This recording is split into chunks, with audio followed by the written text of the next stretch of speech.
mission complete again for England.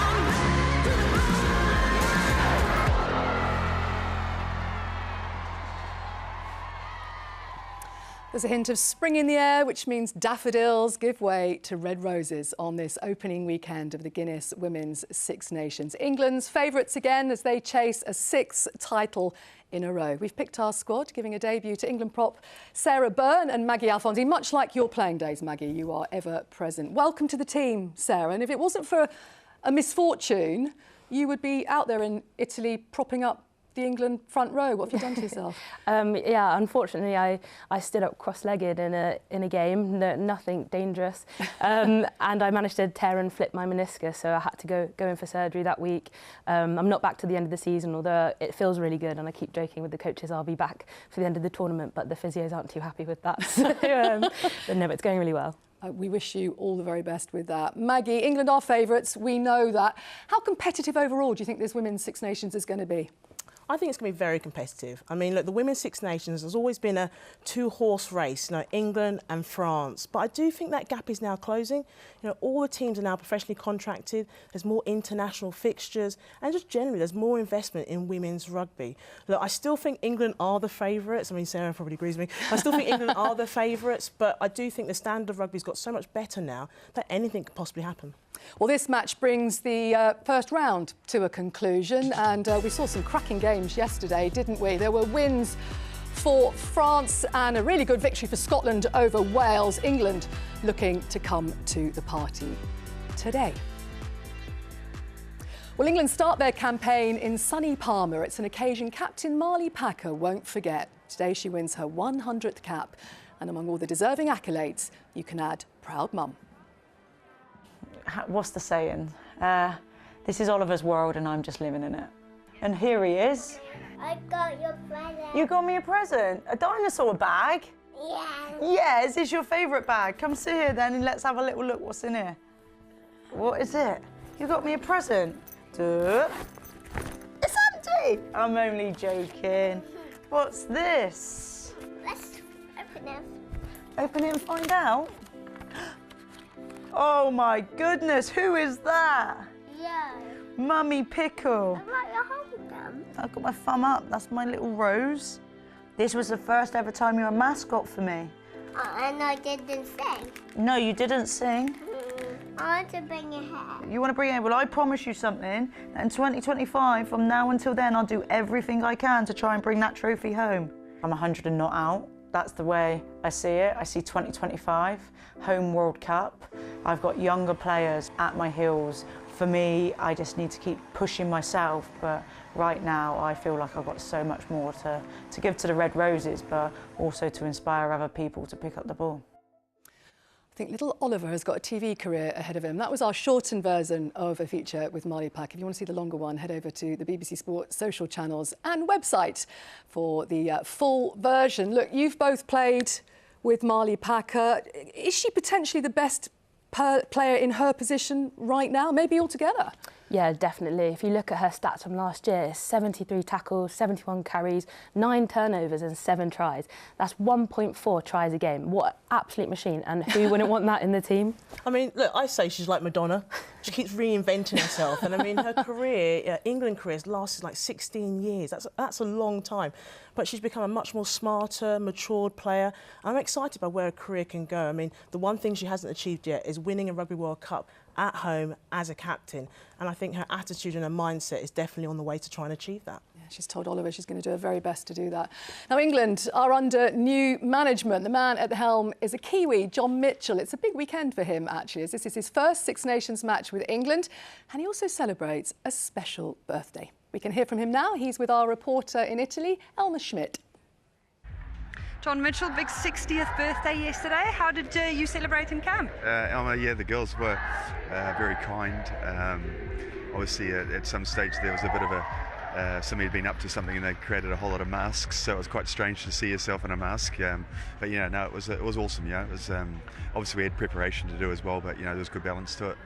Outside of a win, what's the brief here for the Red Roses today? Well, I just think we just would like to get off to a good start in the competition. We clearly, want to get started with like a faster intent. I'm sure it's going to be a little bit sticky for us in periods, so it'll be interesting to see how we actually, sort of not get frustrated with that and stay out of the game. That 9-10-12 combination hasn't gone together under the Mitchell era. What should we read into that?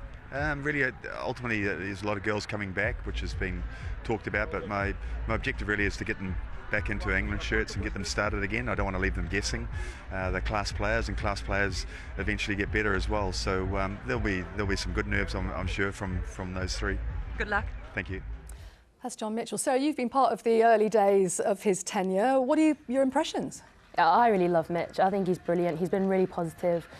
He's really made us reflect on our why individually, and then presented this picture of together, collectively, we can then tackle this Everest, which is the 2025 World Cup. But he's put in a lot of detail behind the scenes, and a lot of work has gone into it. So I'm really excited to see this new brand of Red Roses Rugby under John Mitchell. Maggie, Emily Scarrett, no surprise to see her back. She's at 12 this time, normally at 13. What does that say about the evolution of this England team under John Mitchell? Well, first, can I just say, I can't believe she's been out for 13 months. That was a career-threatening injury with regards to her neck. But look, she's coming at 12, and she's not a typical 12. She's not like an Ollie Lawrence who's going to do a crash ball up the middle. But actually, what she does bring is the distributions. She'll make those passes onto the wide channels, but also she offers a kicking game. So I think for England, she just brings more attacking options. So Red Roses very much looking to lay down a marker, but for now, a memorable milestone for their skipper, Marley Packer. Your commentary comes from Katie Daly-McLean, but first, Sarah Orchard. Thanks, Sonia. Well, it's time to wrap up round one of the 2024 Women's Six Nations. Where better to do it than the warmth of Parma in northern Italy, where the Red Roses, of course, start their title defence. There's the trophy resplendent. Currently all England's, of course. Can they go for a third back-to-back? But here we go. Out the tunnel first, a woman the sun is certainly shining on. England captain Marley Packer, who wins her 100th cap.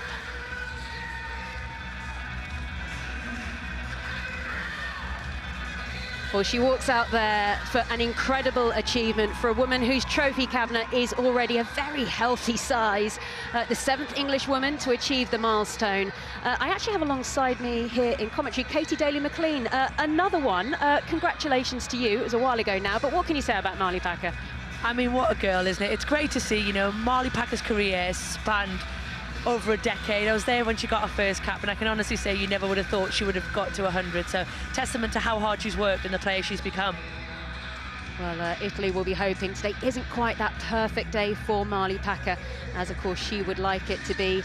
Italy have actually finished 5th the last 2 years, and they will have their eyes on moving slightly higher up the table. And of course the Women's Six Nations is all about who finishes where in the table this year. 3rd place guarantees World Cup qualification, or whoever finishes high enough behind France and England. And we do think as this tournament develops, maybe 4th and 5th place could also prove to be very important as well. Now, the Women's Six Nations will make its stand against hate of any form. Of course, there is no place for it in rugby or anywhere in society.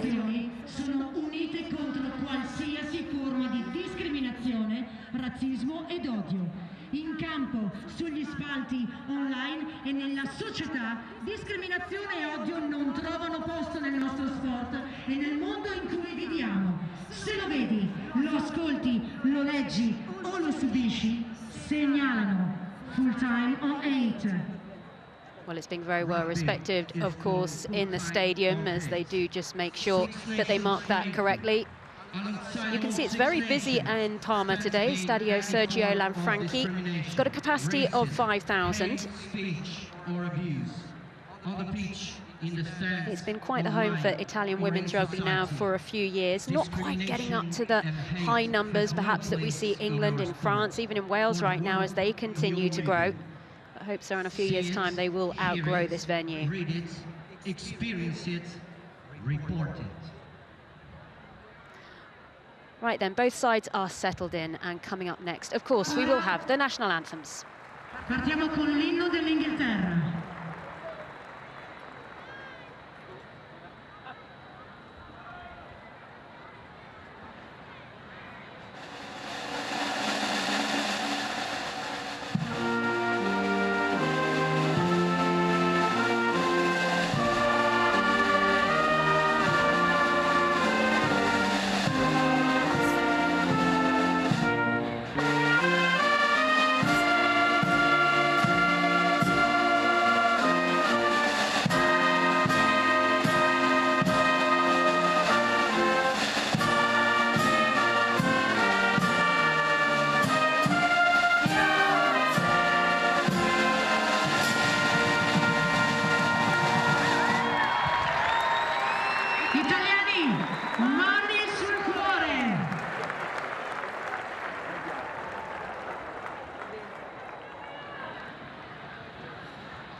Okay, right then, we're nearly down to business. Let's look at this Italian team. Giovanni Ranieri makes 7 changes to his squad. In the forwards, the regular captain, Elisa Giordano. She's out with a calf injury, so it's Milan's Giulia Cavini who starts. Meanwhile, Ealing Saraseye gets the nod at tight head. Into the backs, where Sofia Stefan, she skippers from 9 and links up once again with the Grenoble fly half, Veronica Medea. Much of that back line ballast and excitement, of course, will come from that centre partnership of Rigoni and Sillery. Moving into England, where John Mitchell appears to be keen to give game time to those who haven't had so many minutes under their belts. In the forwards, we get to see Zoe Allcroft, who's been out for a large portion of the season with a knee injury. She returns to partner Abby Ward in the second row. And of course, Marley Packer wears 7 for her 100 cap. Moving into the backs, 9, 10, 12, Lucy Packer, Zoe Harrison, Emily Scarrett, all missed WXV injured. Plenty of focus on Scarrett in the 12 shirt today, having spent the majority of her career wearing 13. Now, on the benches, do keep a very close eye on what Italy have been up to. They've gone for a 6-2 forwards back split, whilst for England, Exeter Chiefs back rower Maddie Fairnarty, she could make her debut. The stunning Italian skyline, almost perfectly blue with just those fluffy white clouds in the distance, as both sides get ready to get underway. Plenty of patience as both sides just wait to be given the signals. Our referee today is Aurélie Grosilou of France. And Katie, we had 2 great games yesterday, and hopes are that this test can ultimately live up to the excitement. Yeah, we really did, especially that final test was Scotland-Wales was a very, very good game, wasn't it? And I think today, you know, this will be very different. It'll be interesting to see how this England side go. But for me, I think Italy have got a lot of promise, a lot of potential, and hopefully, yes, England we think will be the top side of this table. See how they get to go against these guys today. Right, we're about to get underway in Parma. Italy against England in the 2024 Guinness Women's Six Nations is underway. The final game of round 1. Italy with the ball, deep inside of their 22 for now, but that looks like turnover ball for England. Atkin Davis there with the distribution. Now Scarrett, alternative scrum halves all over the place for England early days. Packer.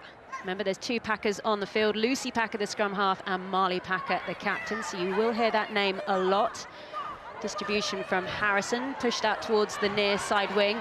Breach tries to go for the fend. And eventually the ball lands in touch for the Roses. So we get to see an Italian line out. It's a good start from England, though, isn't it? You know, kicking long into the corners, force and pressure. See here, we know that England want to exploit that wide space, and from Jess Breach, she'll probably be a little bit disappointed in this instance, getting bundled into touch. You know, tries to stay strong, but that's going to be a big, big responsibility for England's wingers today. Stay away from that touchline, recycle the ball, allow England to play. Harlequins hooker Silvia Tirani gets the message. Cleanly taken in the air there by Federighi. Ball is cleared down the near side. Not cleanly taken by Breach, and that's a bobbling ball, well batted back by the Azure. Lovely pass, that's what Rigoni does. As long as someone knows it's coming. Stefan spun out Medea there with the extra pass, then pushing out towards the edges of the field. Rigoni there was chasing back in a yellow scrum cap. But as we often say, early days here in this Six Nations game, a little bit scrappy, Katie Daly-McLean. It is, but I think what I'm enjoying is both sides have come to play. You know, we've seen both attacks with the ball getting into the 15-metre channel. This time, Sarja Cabella gets in between. Winger does a good job of trying to stay off the touchline, but like we say, Rigoni, great pass across the middle, moving the ball, stretching the game, and that's for us, especially for me as a fly half, is what I would like to see.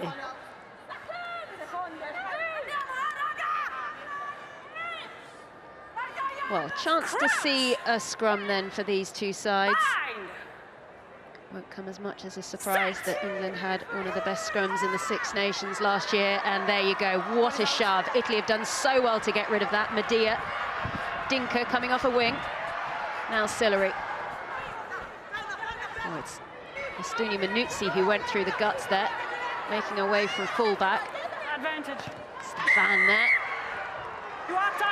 Early penalty here, and a warning against England. Yeah, again, it's all right from Italy. You know, like you say, England had, I think, had the most dominant scrum in the 2023 Six Nations. They gave the fewest amount of penalties. So for Italy to get that ball away, get it playing, that's what they'll have to do. They can't go, for me, muscle with muscle, because they will lose that battle. But if you can get that ball, you can get it in, and then you can get playing. It's a good use of your set piece. And this is where the penalty was given away. Yeah, you can just see there, can't you? Marley Packer's hands straight on the floor. She's got to be showing that she's holding her weight. She can go for the ball, but those hands can't touch the floor.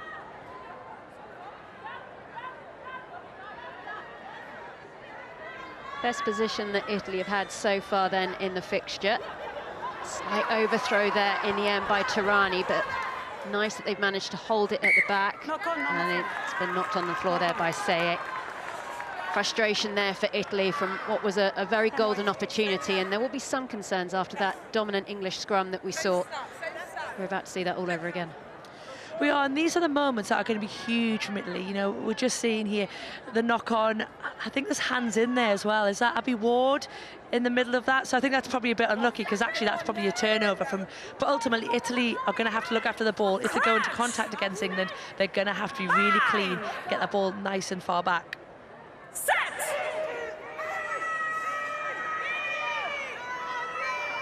Well, Italy are holding that slightly better, but England want more. They're looking for the penalty. They're going to hold that one in. Great ball control. Oh, just lost at the back there by Beckett, but the penalty had already been given.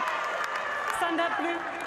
We can see that this is going to be a tactic from England, so this is a warning shot early on here for Italy. It is, and it's really tough, isn't it? If your scrum struggles on your own ball, it's even harder when you're in defence. And like we say, England, they're very, very sensible. Beckett, good control at the back, keeps the ball in, waits for referees. Lucy Packer will be talking to her all the time. That arm goes out just at the crucial moment. That was a tricky line out for England, and Italy managed to steal it through Tirani. Stefan, Nadir, Rigoni, Sillery, Ostuni Manuzzi. Big tackles raining out on that far side wing, coming in by Dow, who's still scrapping away out there, and she's won the penalty, because Italy have gone off their feet, and England will clear. For me, really nice play by Italy. Again, moving the ball, want to get in those wide channels. What they're going to have to be very, very careful about is that breakdown on the edge. Abby Dow is very, very strong, very physical, wants to get back on her feet and cause bother it there. And if you just watch it here, good tackle on her feet. Look how quickly she's back on her. 2 England players, 1 Italian. They're going to have to send more numbers to that breakdown if they want to exploit those wide channels.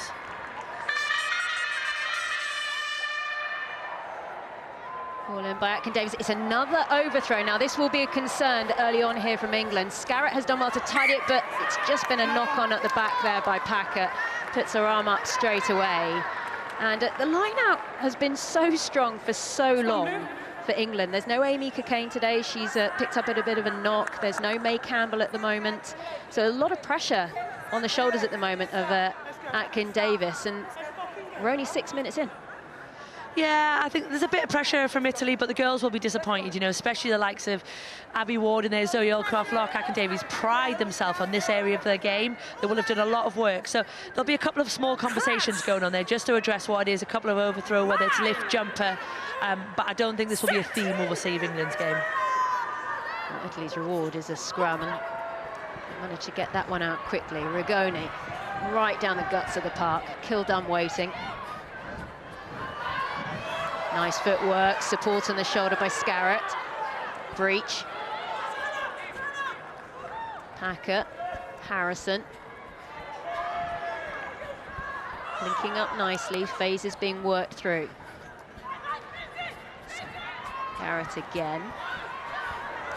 Kabea, who is hanging out there on that far side wing, making good ground, good meters.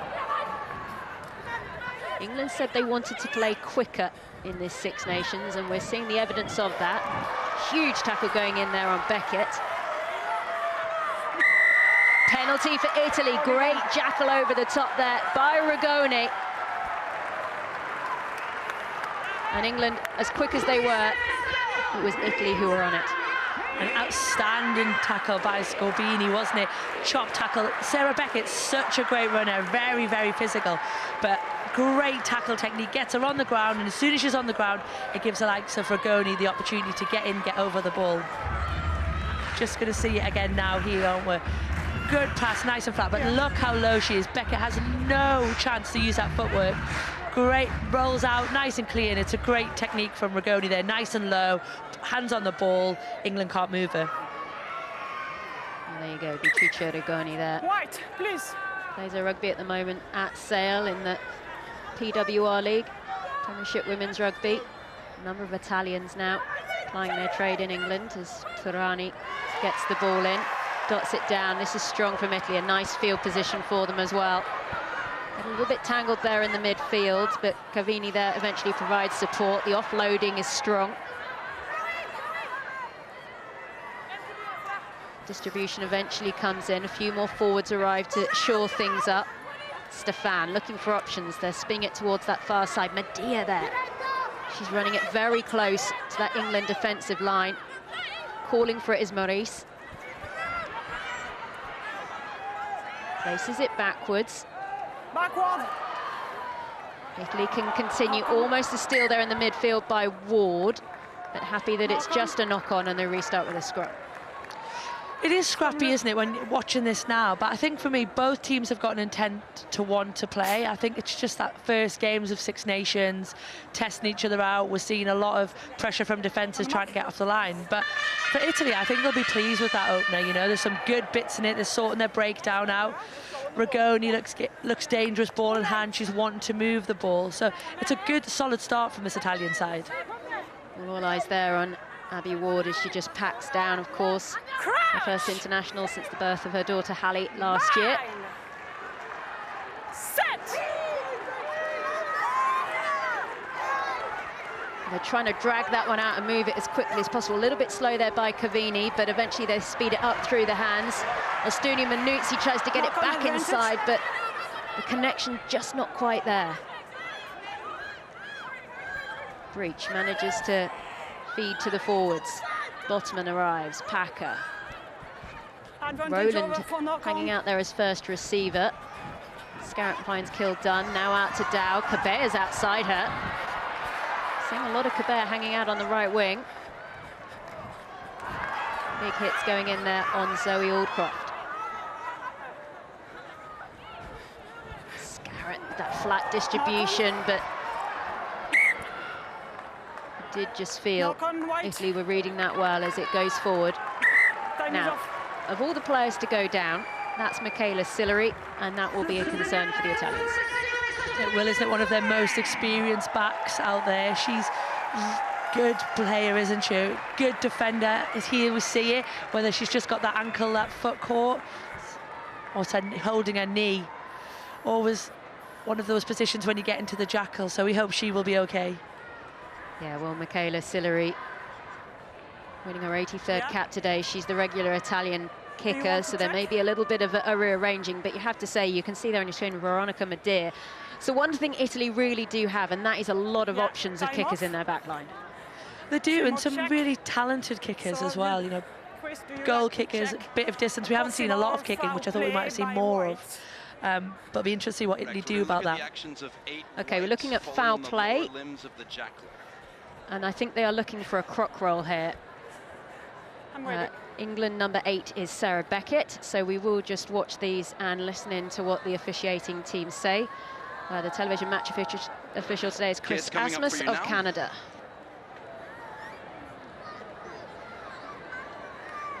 Yeah, so I think Sarah Beckett there, she needs to be supporting her own body weight and not rolling onto the limb there of Sillery. I see a dangerous clean out direct on the leg.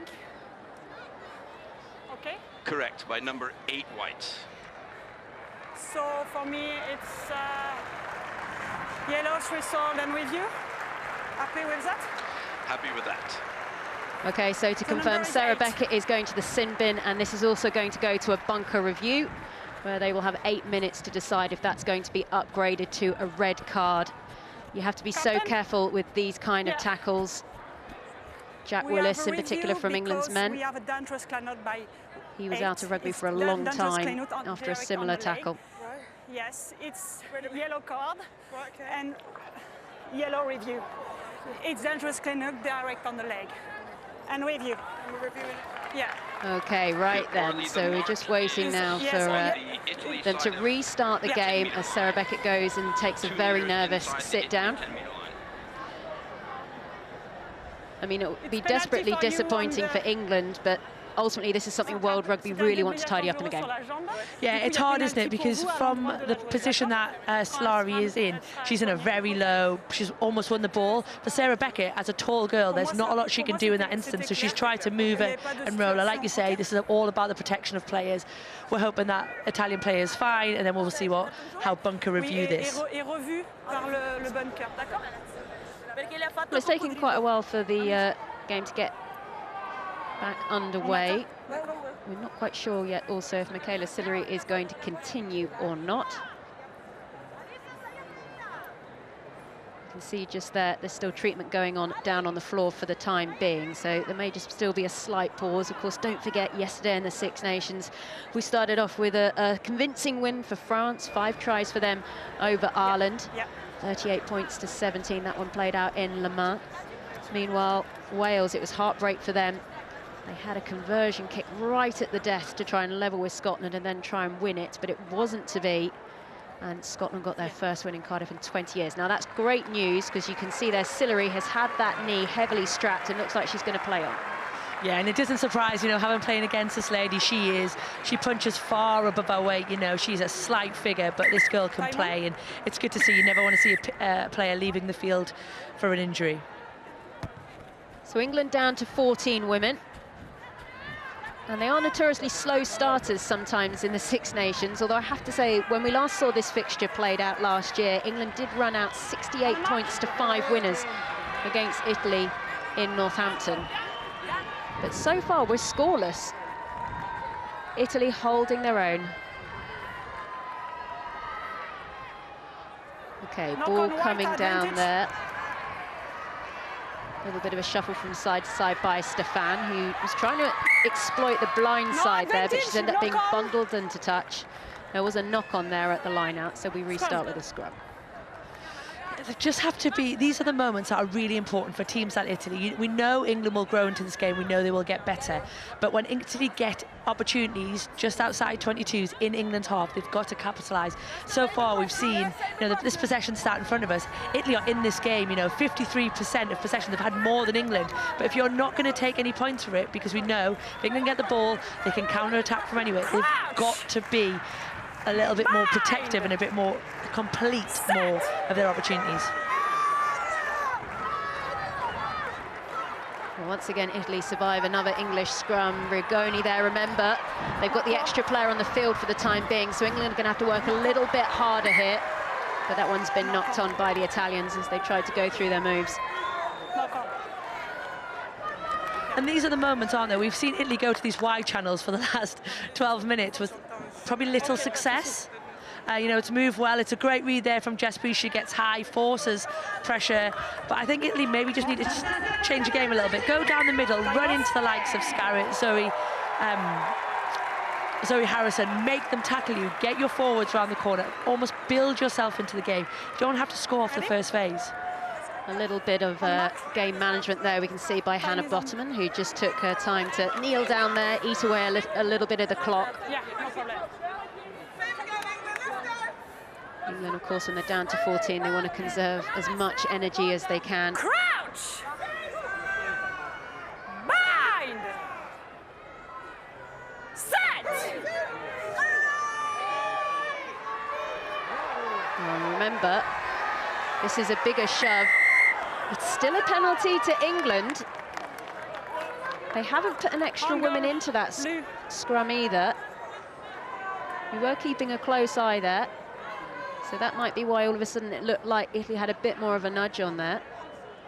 I thought Harrison was giving the ball there to Ward to kick it almost. I think Abby Ward thought about it as well.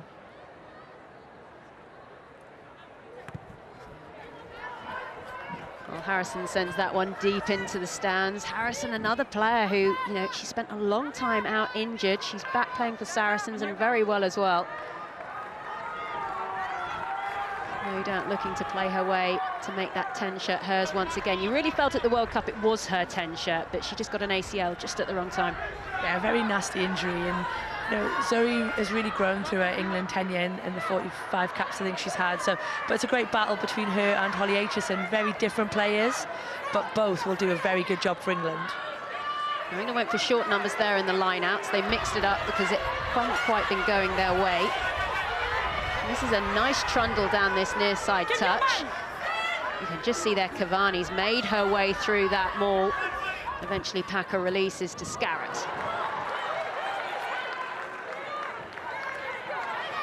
Bottoman, Packer, Ward. Packer again as they try and spin it out. They're trying to use the wide channels. Oh, what a great tackle coming in there by Ostuni Manuzzi. England locked out of the 22 for now. Aldcroft.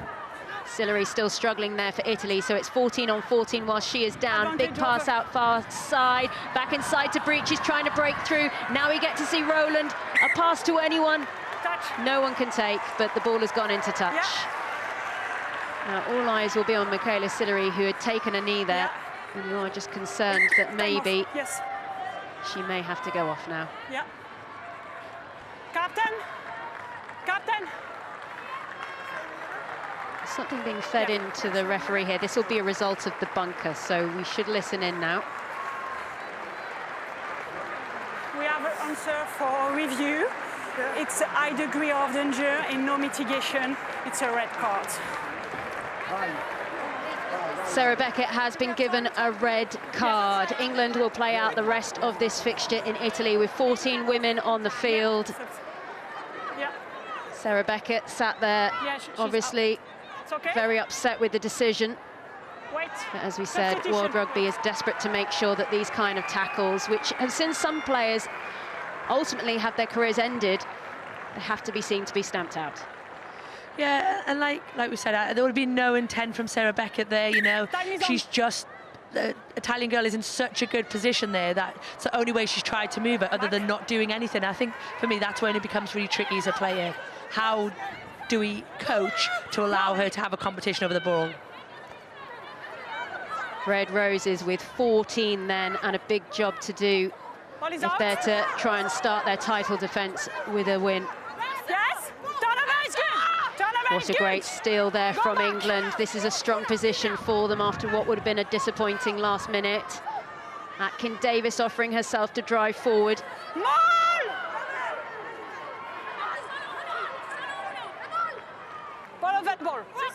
Packer wants it. Ward popped off there to Marley Packer, the captain. Bottoman goes once again. Italy over the top of that so fast, it's just slowing down anything England are trying to do. Ward, what a stretch and reach! Abby Ward, on her return to international rugby, goes over with sheer determination for England's first. What a great person to score England's try. You know, this lady come back having a baby, you would never look at her and think, wow, but she is so strong, gets so low. It just doesn't give in, doesn't die. And that for me is really important. England have used their forwards a bit more there, and you just see great reach, great ball control, but it's the strength of that core to keep moving, keep her legs pumping to get over the line for England. Abby Ward made her comeback for Bristol in Premiership Women's Rugby at the end of last year. And once again, the referee is calling in England for a word here. It's not try because the player, it's a double movement on the field. It's penalty against you on 5 meters. Okay, so the try is chalked off there for England. Double movement by Ward. It's not try, double movement. Time is off. We wait. Well, that will be hugely frustrating. Let's just watch it one more time. Yeah, I suppose once her knee is on the ground, the tackle's complete, but we're saying double movement. It didn't feel like Abby came to a complete stop there for the double movement, but potentially a tackle has been complete. Time is on. Well, Italy survive, and England have to think again. Italy only got one win in the 2023 Six Nations. That was over Ireland. And they do tend to start the Six Nations pretty strongly, the Italians. They've run a few sides quite close in early matches. But 2 fifth-place finishes in the last couple of years will have disappointed them. The carrot of World Cup qualification certainly driving on all the sides in 2024. Sugana Stefan comes in, and I'm not quite sure that's how she wanted to execute that kick at all. Offside on 10 meters, 8. Well, that's just poor communication and execution by Italy. It is, and it's hard because Stefan's doing the right thing there. You know, you've got to a touchline, you need to get out, you need to exit your 22. I don't think she had enough protection from her forwards there. You know, Zoe Allcroft, I think, is, and 4 there, is able to get right over the right foot of Stefan, which makes that box kick so hard. And then the referee is communicating to the Italian players, so just got to listen and work with your referee in those instances. Yeah, Italy need to be seen there as retreating or being put onside as Atkin Davis gets it on. This is a better line-out shift here from England. That one's gone down to the ground. Referee's playing penalty advantage to England. You can just see lying there, Sara Tornesi. They are not on the field.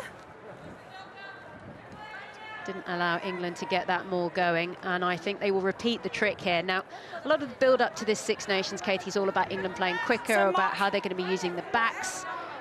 But here we see what would be described as a more trademark move here from England, reverting to the ball, and with 14 women on the field, you can understand why. Yeah, definitely. Look, they need some points on the board. We're 20 minutes in, Nelly. They're going to want to score. Something that they've drilled, well used to using. You know, Italy there, Sara Tornesi's tried to sack that. England have formed that well. And you'd put all money on that this is going over that Italian try line. Big shove from England. Can they get there? Inches short.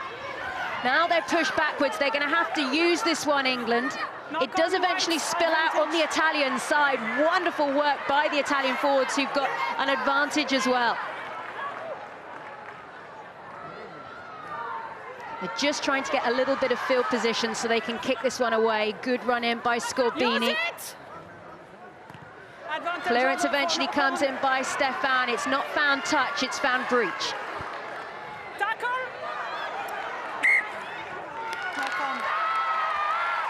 The mistakes are racking up for England, and Italy continue to survive. Really good, strong defensive play from Italy. I think as you watch this more, you think England have scored it. Hannah Bottoman there, just a bit loose with the ball, not looking after it, and then Italy do a very, very good job of exiting. You know, good box kick. We think we would have gone for distance, but she goes for a bit of competition. Good turnover that we're seeing, and that's all Italy can do. Just keep winning those little moments, keep making England play, keep working your way out of your own half. Oh, lovely moment there between Stefan and Medea, the 9 and the 10, knowing that they are still definitely in this fight. Long way to go in this test. Who's going to get the first points? So keep an eye as they are packing down. You'll see that because Sarah Beckett has been red carded, England have chosen not to put anyone at the back there of the scrum. They would have the option to put someone in there, but ultimately it would leave a space in the backs if they did. Yeah, and I think because England have been so dominant with the scrum, that they probably feel at the moment they don't need to. They're matching the weight of the Italians. Right then, let's head down to pitch side. Elma Smith, who's with you?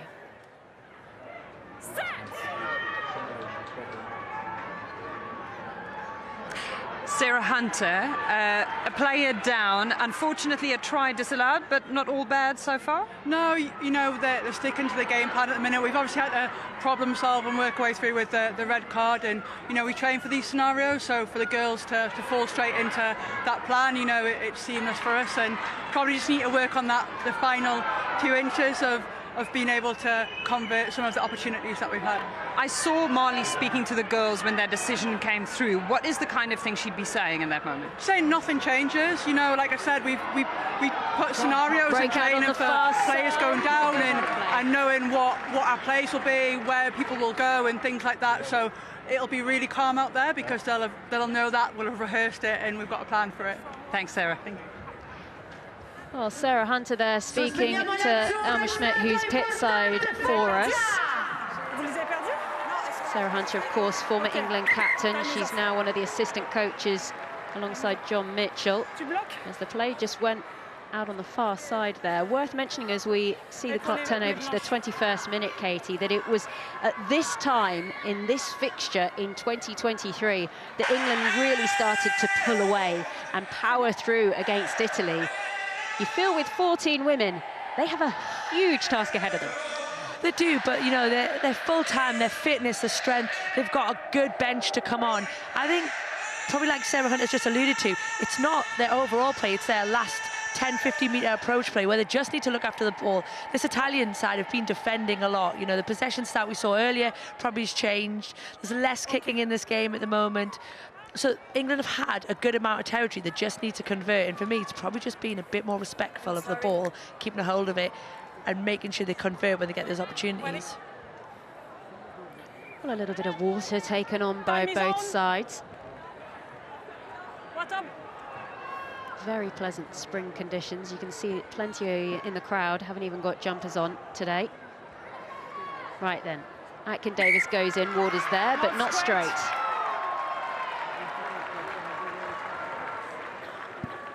Sofia, touche. Sorry. It's interesting watching that because having been to Italy as well, potentially a bit of a ball difference. Like Lark Atkin Davies is a very, very good throw over the ball. We've seen 3 or 4 lineouts that haven't gone to hand, and look, there'll be many a component, lifter, jumper, but that one is a throw element, so potentially a different ball, maybe a bit skinnier. The flight isn't going as nice.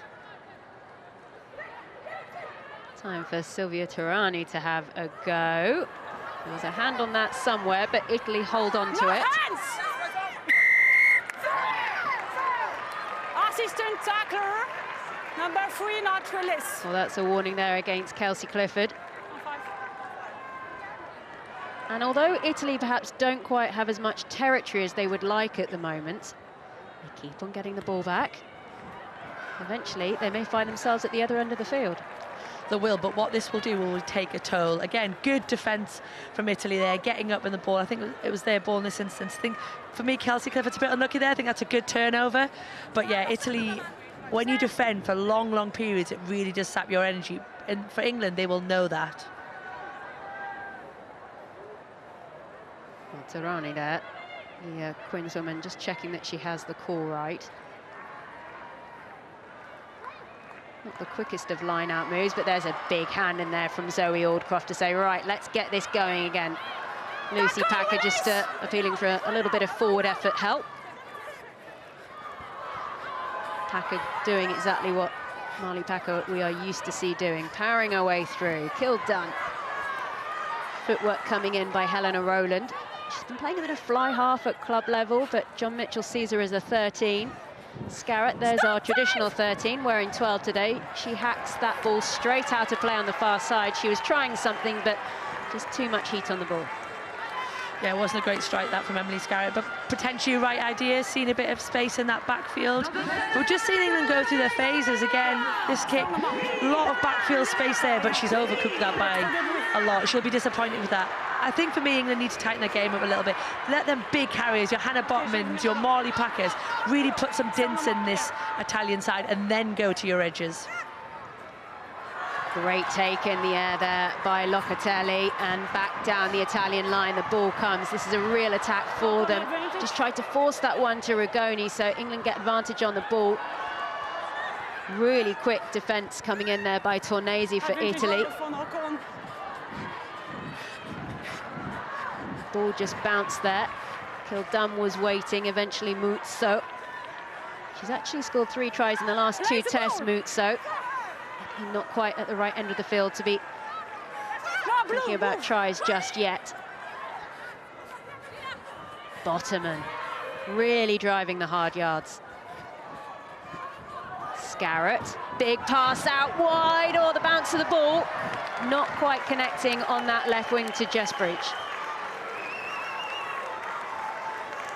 Tough watching at times, isn't it? There's moments of brilliance for both sides. Here, big carry from Hannah Bottoman. We've seen Zoe Harrison jumping into that first receiver, Emily Scarrett out the back, and you can see the idea, you know, she's identified space in those wide channels, but again, just a bit of execution letting them down. Well, Italy have never beaten England in all of their 24 meetings in all competitions. And whilst we haven't seen an attack yet down in the England 22, they certainly have the ball, and they certainly have a chance with England down to 14. Use it! Stefan. This time the forwards, and also Dinker, who's chasing, is onside. Kildun. Quins fullback, happy to run into the blue shirts. Packer to Harrison, Cabella. Nice stuff by the Loughborough Lightning flanker. Ward, who thought she'd scored a try, now offering support lines. Bottoman. Nice run by Clifford. Only made her debut in the 2023 Six Nations, Kelsey Clifford. Great take there, out on the far side by Rowland. Back inside to Dow. This is nice from England. Packer. One of the best phases that England have put together now. Bottoman.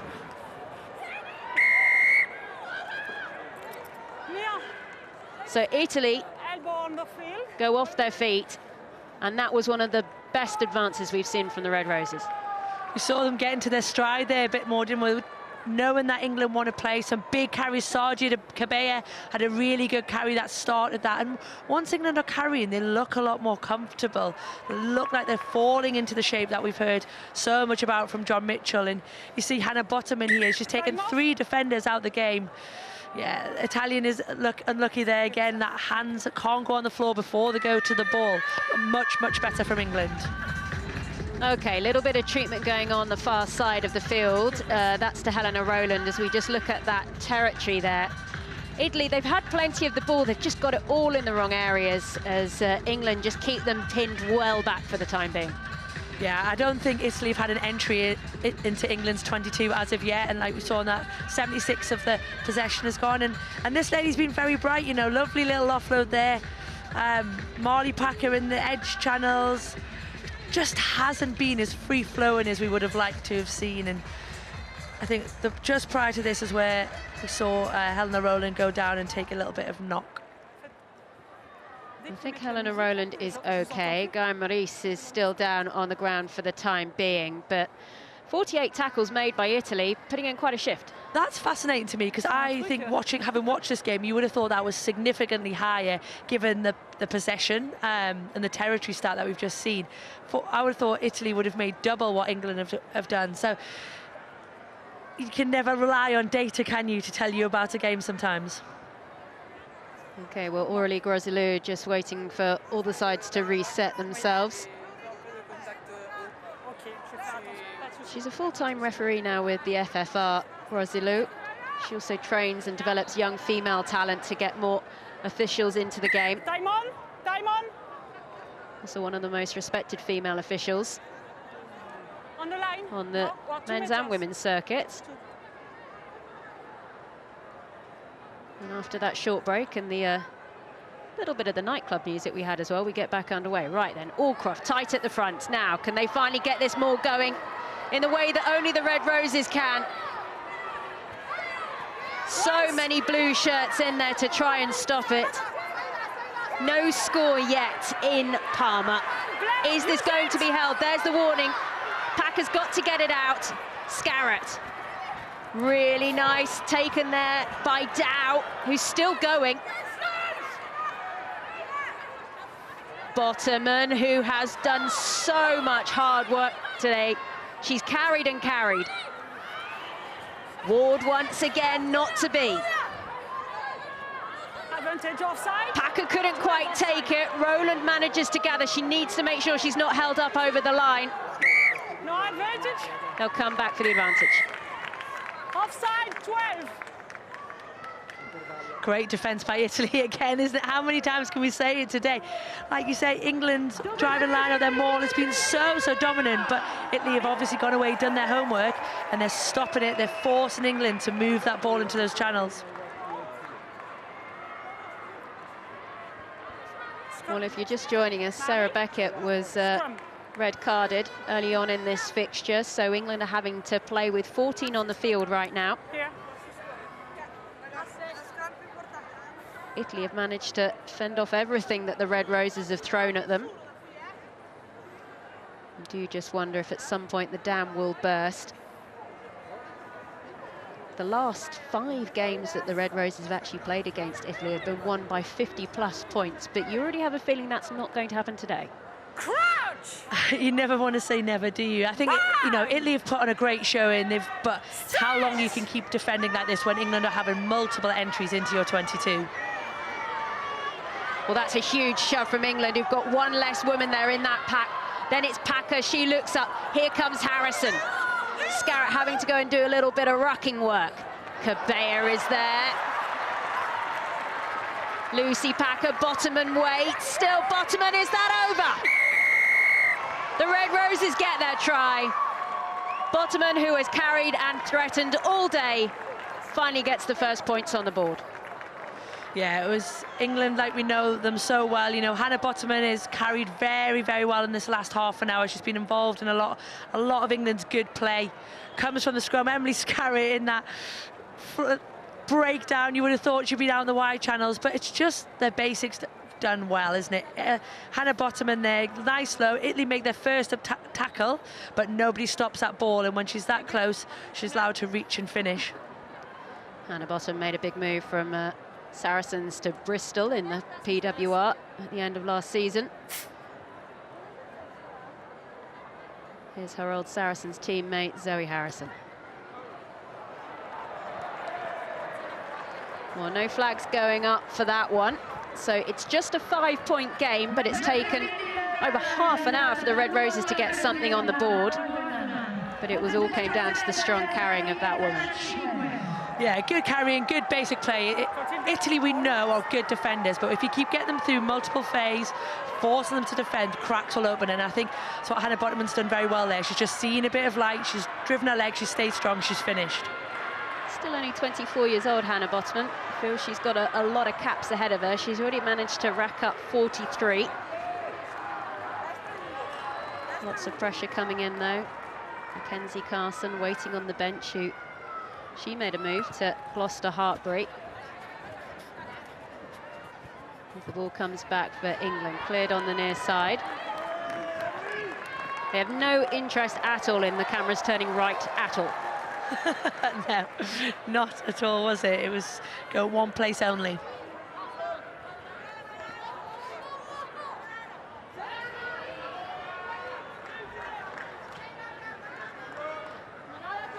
Tarani again appealing.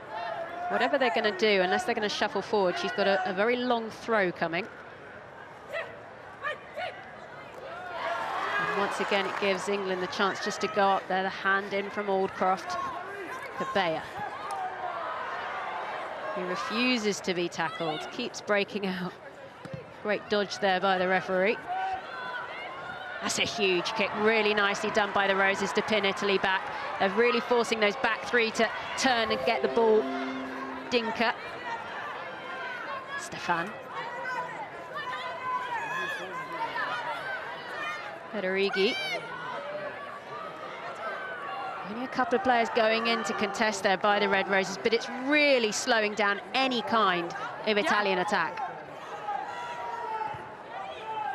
Stefan with the chase on the near side by Dinka. Oh, now I don't know if they'll look at that one. Both players were looking at the ball. They're okay as Italy push towards the far side. Muzzo goes on a run, support there by Ostuni Manuzzi. Italy attacking at the right end of the field. Medea. Huge tackle going in by Cabella as the ball is knocked on. And Sadia Cabella, wonderful vision by the Loughborough Lightning flanker to completely cancel out that Italian attack.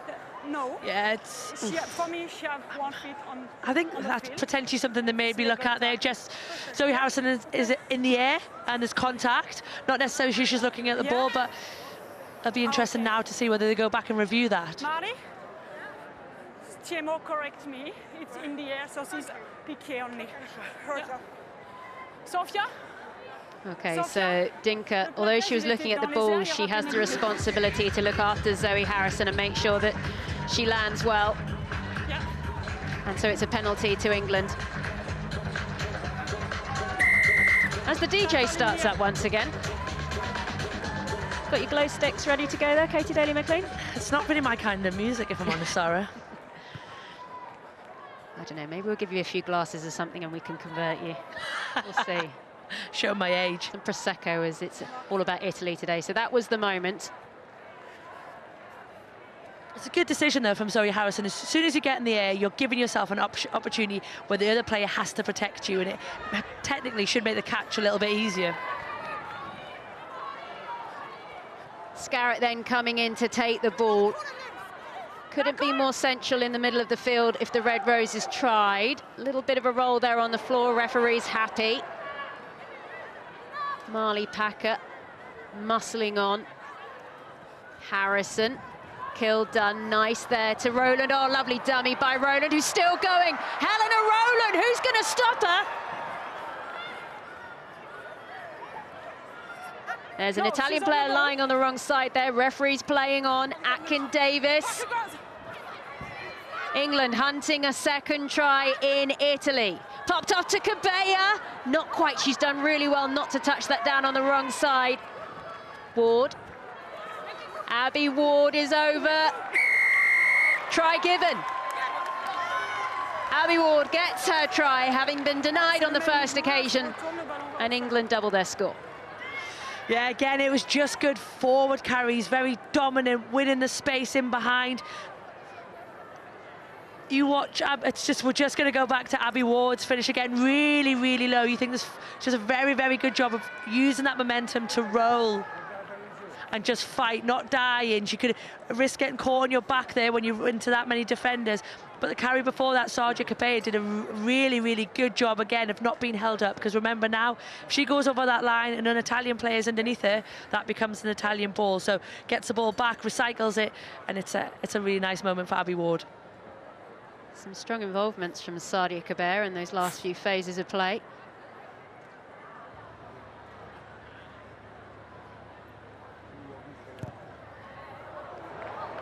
Oh, Harrison, she's getting frustrated there. Really strong goal kicker with her club at Saracens, but so far not to be in Italy. Yeah, she'll be really, really frustrated.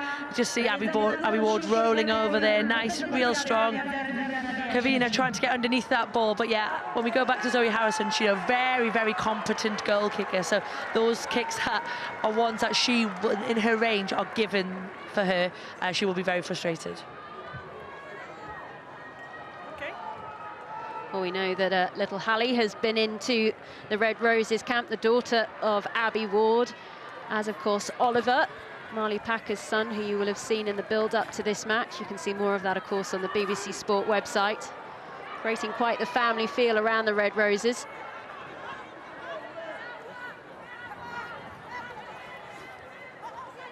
Ward goes down again.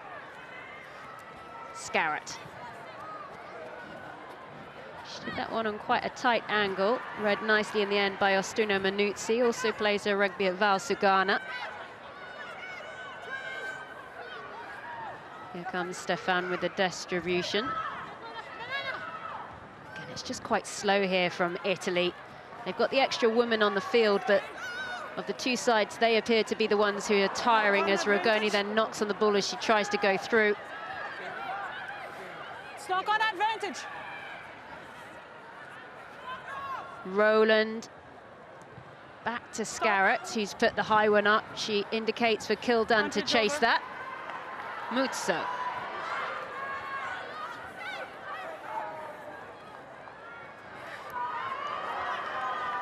Well, it's Cavini who goes in and takes it again, but it's stolen ball. Here come the Red Roses.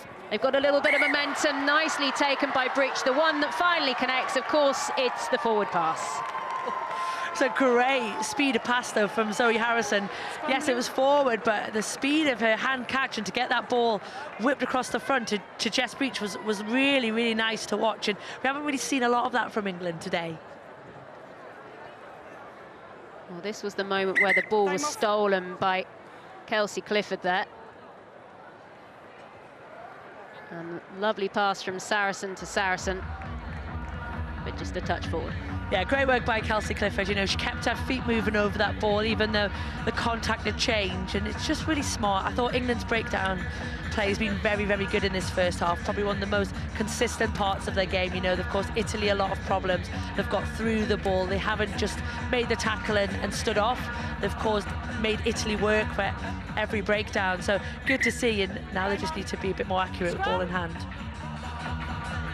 We did just see there a shot there of the Italian players who aren't involved today in the stand. One, of course, is Elisa Giordano, who is the regular captain for Italy. She's picked up a bit of a calf problem, and you do feel they could do with that kind of experience on the field today.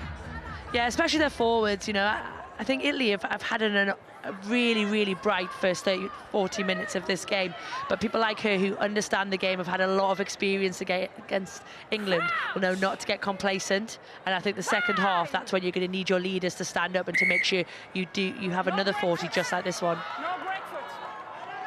Okay, the referees have been told to keep an eye out for this one. That was Lark Atkin-Davis being told off for not having the break foot out. It basically gives an advantage to one side when it comes to pushing. And it's also all about security and making sure that that scrum is stable as well. Yeah, it's hard, isn't it? Because there's been a lot of talk about the laws and the variations, but from Lark, it's a simple one, it's an easy one. Interesting, though, that Italy have then gone from another scrum, given, yes, that England are down a player, but somewhere where they haven't had a lot of dominance today. So when it comes to break foot, if you just look at the hookers who are in the middle there of that scrum, they need to have one foot outstretched in front of them. You can see they haven't even had a chance there to get that out at all.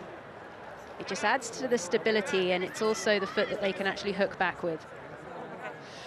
The problem is, though, isn't it, hookers don't want to be moving their feet, so they want to be in a position that's strong. As soon as obviously they lift a foot, that changes the weight, the stability of front rows. And like you say, it was brought in for a safety issue, but sometimes it's front rows, if they've got, depending on the coaches, depending on how the scrum wants to function, is how they use it. Crouch! Bind!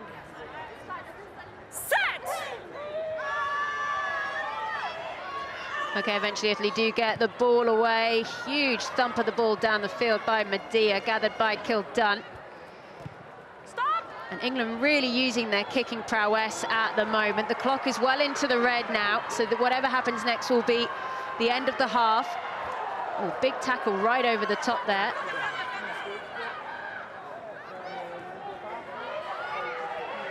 This time driving forward is Federighi, the Toulouse second row. Stefan has seen enough. They get the ball off the field of play. And it's all been about the Red Roses when it comes to the points, when it comes to the talking points, reduced to 14, of course, with Sarah Beckett, who will play no further part in this fixture. But still, it's the Red Roses who hold on. Half-time, it's Italy 0, England 10.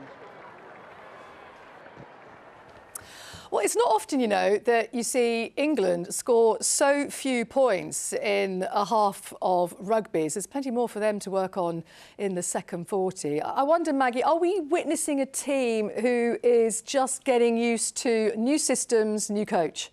Yeah, look, it's been a bit disjointed.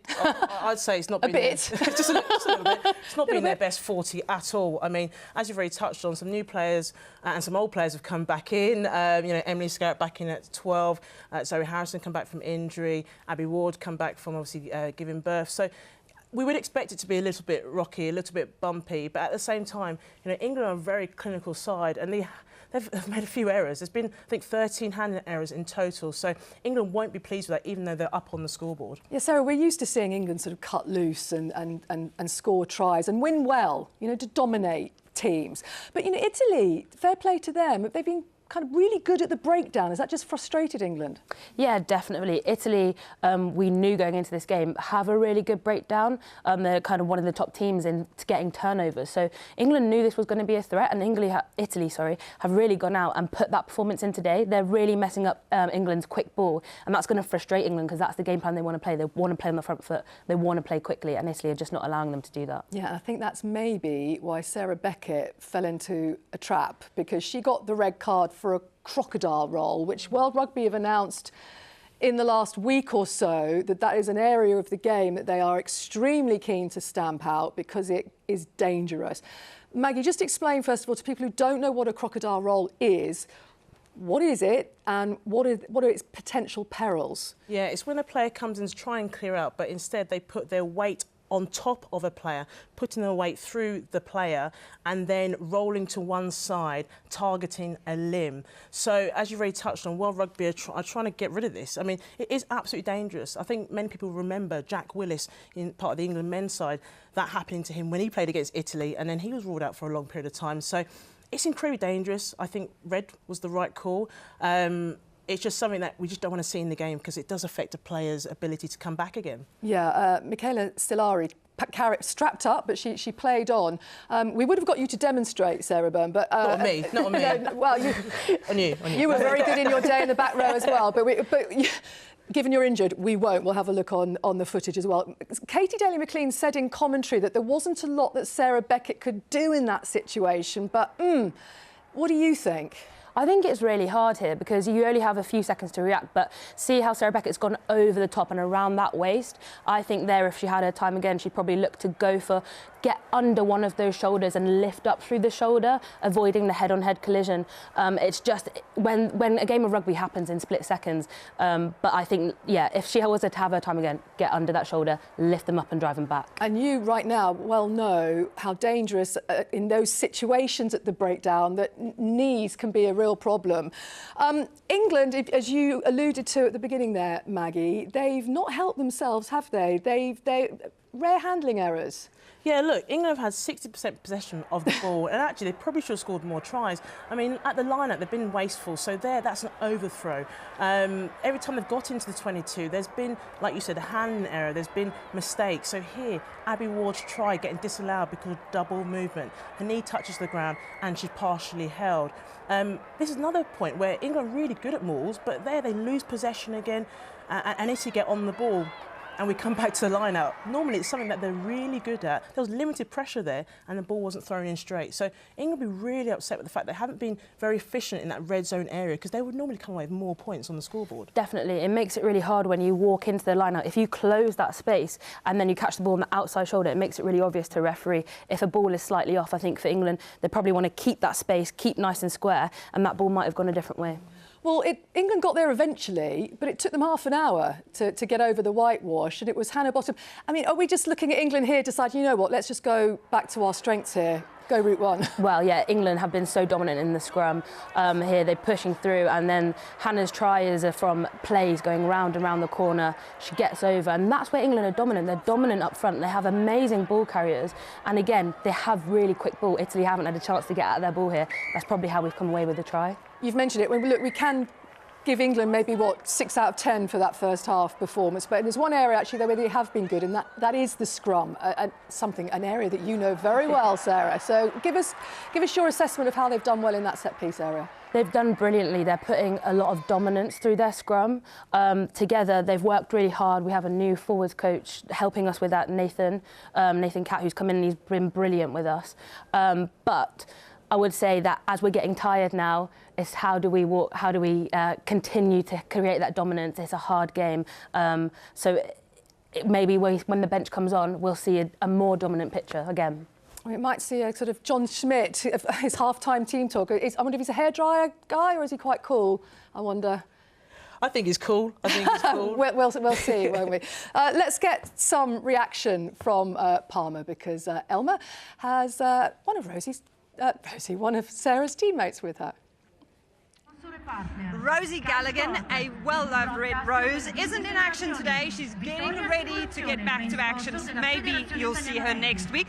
What kind of fan are you, since you're the leader of the Mali Massive today, right? Yeah, trying to be. I think we're all just here, obviously, enjoying the sunshine firstly. But 100 caps to your country obviously only happens once, so we've made an occasion of it, which is really nice. There's 15 of you in your beautiful Mali Packer t-shirts. Did you do the design? I had help from one of the England guys because he had to get all the dates, but yeah, it was good fun doing it, and I like a bit of art, so all good. Show us the back then. All of her 100 games, her tries that she scored and her Grand Slam she's won, so it's quite a good piece on the back. I think she prefers looking at the back than she does to the front. Being her partner, you more than anyone will know how much she has felt this pressure of the 100th match this week. Has she been any different? Has she been feeling it? I only flew out a few days later. I know that she cares a lot, so for her it is a massive occasion, and she definitely does take that pressure off other people as well. But today it was all about just going out there and playing rugby. We said to her, it's all happened now. All the attention is finished, and she just needs to go out there and play how she normally does. Any special plans for a celebration afterwards?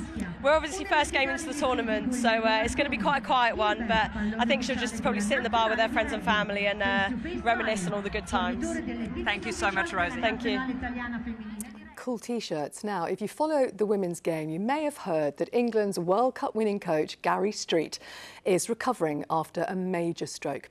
Supported by his wife, Helen, the rugby community has rallied round, and he's back home now after a long spell in hospital. So Sarah Orchard went to see how he's getting on.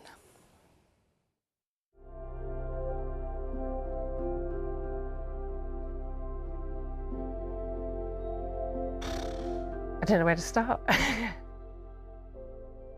Gary Street, who was head coach of England's Red Roses when they won the World Cup in 2014, has spent the last 5 months in hospital following a quadruple heart bypass operation last summer. Hello. How are you? I'm all right, thank you. You all right? Yes. Come in. Okay, can I see the man of the moment? You can. Can we cuddle? Yeah. So you tell me, is it good being home? Yes. On the 20th of August, I dropped him off at St George's Hospital, and he didn't come home again for 200 days. He's got mobility, he can manage relatively short distances. Both hands are very, very limited at the moment, added to which he's got paralysed vocal cords. Getting air in is quite difficult. It's better than it was, so we're hopeful they will recover, but it's a waiting game on that. And then it's the speech. The speech is the hardest thing to overcome. My name is how can Street. Senior people come to talk to you and they start saying things like dead brain tissue and stuff, then it sort of really sinks in. They can't give you an end point of when you will be finished, but it's usually, we're looking at probably another year and a half of needed therapy. I think everyone in the past might have turned around and said, oh, the 2014 final was your greatest achievement. I'm sure your friends and family would say, you know, the fight you're having now is far greater. And I know all about the fundraising page. Going through the roof. Which is brilliant, and we hope more people can continue to support that. And the reason I bring up the auction is because I know Lucy Packer.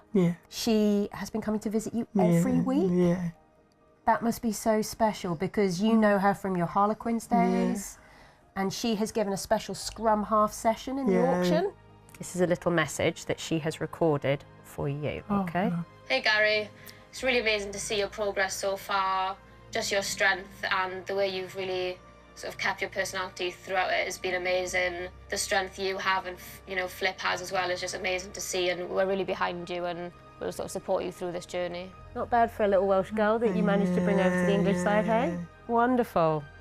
All right then. Do you want another one? Can you handle it? Yeah. Okay. Hey Streety, just sending you all of the love, thinking of you. We are all in your corner, we're all behind you. We're doing as much as we obviously possibly can to help you get back on your feet. Keep smiling, keep playing tricks on people, and hopefully we'll see you back on your feet in no time. She's beautiful, isn't she? Hey.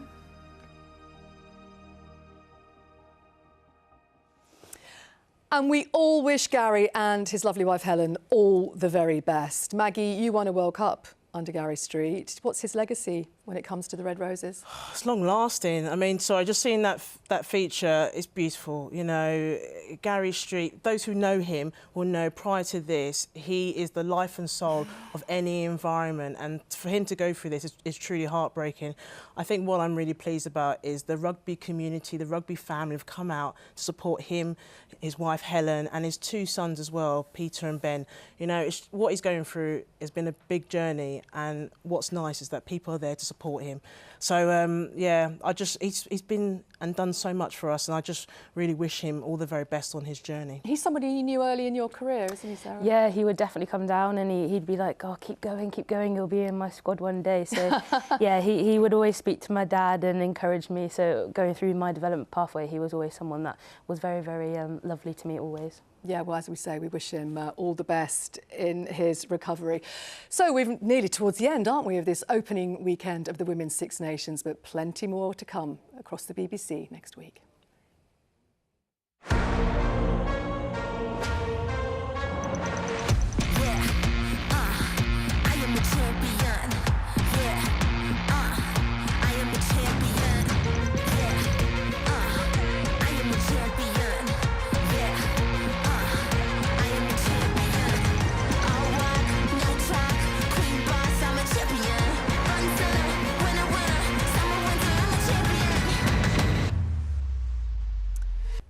So Italy, the venue for this match in the Women's Six Nations, and we can go back to Parma and hear from Elma.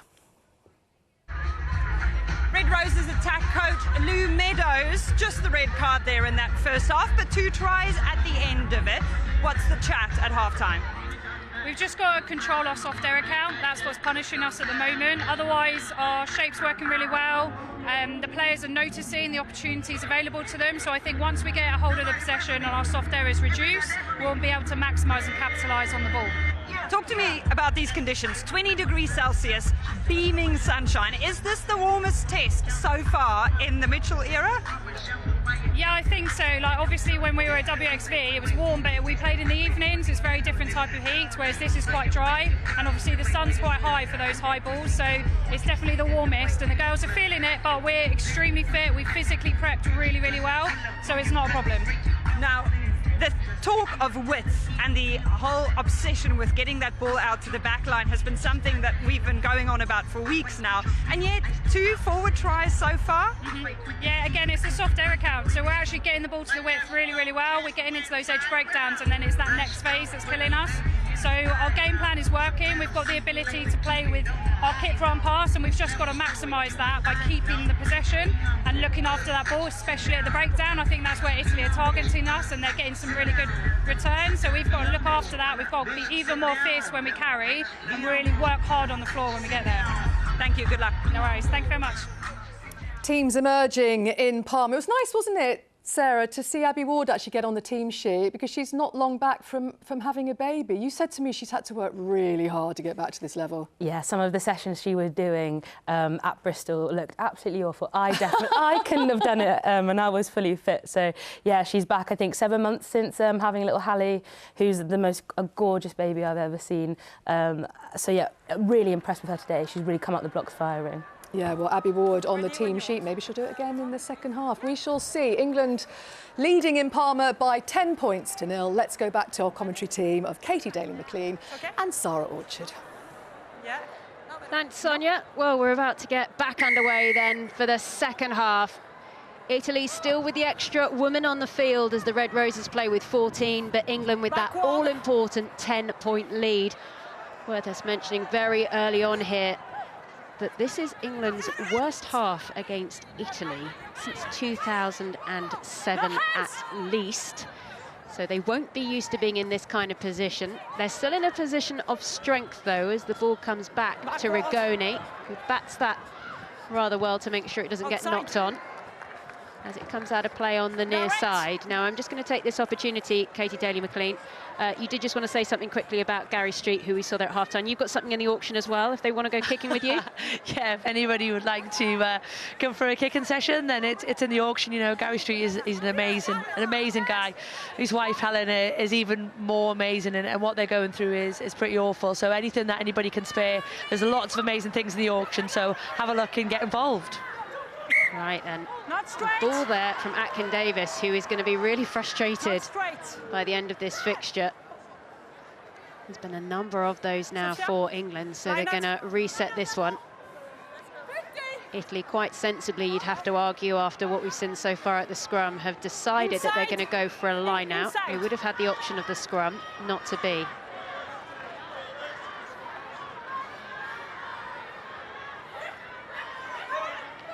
So short up the front, really nice there. Stefan now with a little bit of footwork. Italy desperately trying to get themselves out from that end of the field.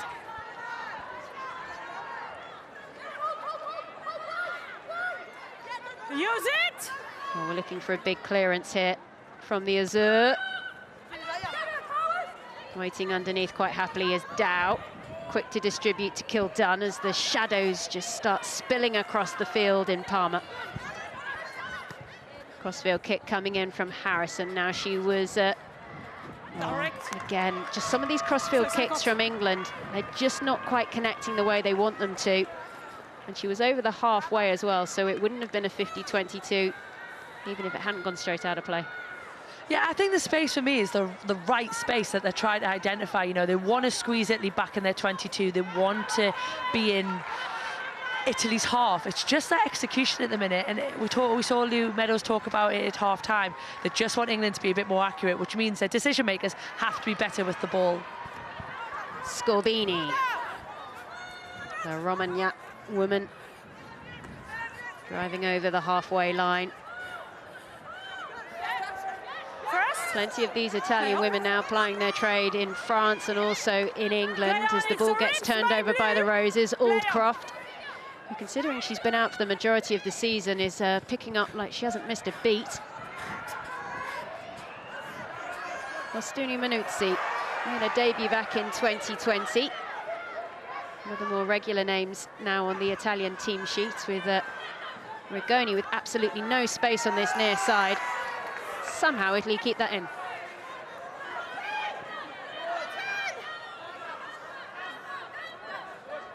They decide to use a little bit of ballast this time through Maris. Really appears to be the first choice loose head now for the Italians, but going into that contact, holding on the floor, and England easily get the ball back. Be interesting what England do here. You know, line out isn't functioning as they would have hoped.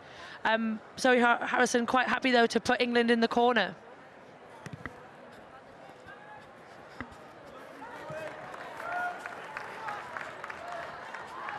It's a good tackle there, isn't it? Marley Packer, one of the best in the business. There's interest in that left hand though, again, was holding her weight. Referee was on the other side, so hasn't seen it, and England get the turnover and then the penalty.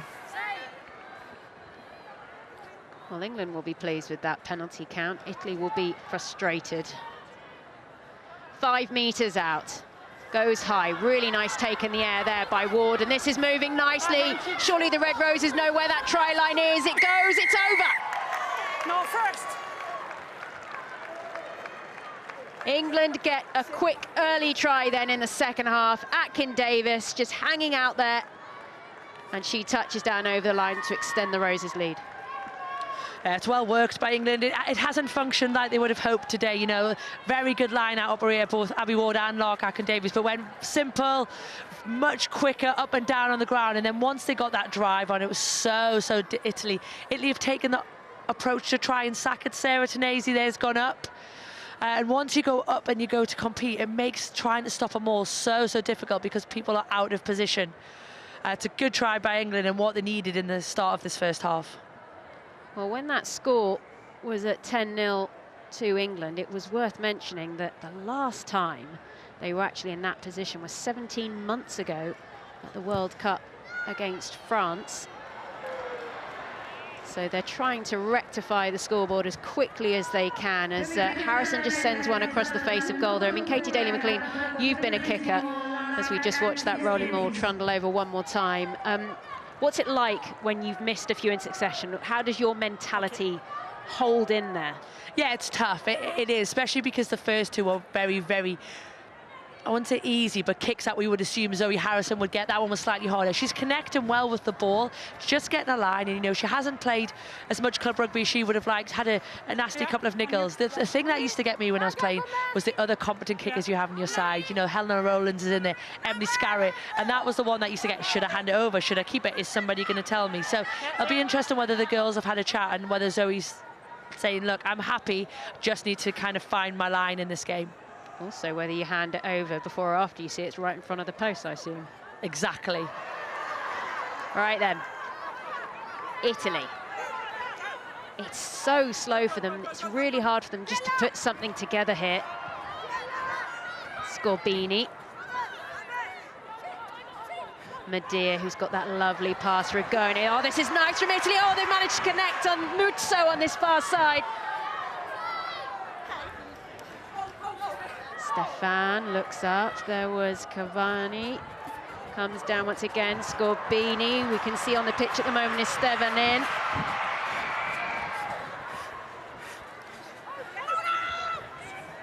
Spun out. Of course, Stevanin onto the field after Sillery has gone off after her knee just gave her that little bit too much trouble in the first half. Goes back to Ostuni Manuzzi. All of a sudden, Italy looking a bit lively. That's a nice kick through. Big pressure coming down now on Harrison, who's isolated. And Flair's just come in to do a clean-up job, and Packer goes on.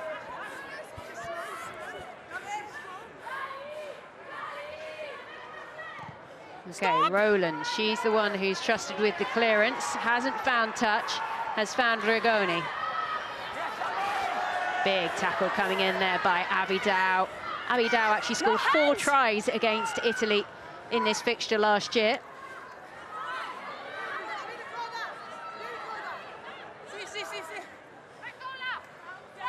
Stefan once again feeding the ball to the forwards. It's a nice little idea there by Stefan, but I don't know if any of her teammates knew about it. Kildunn thinks she can see a bit of space.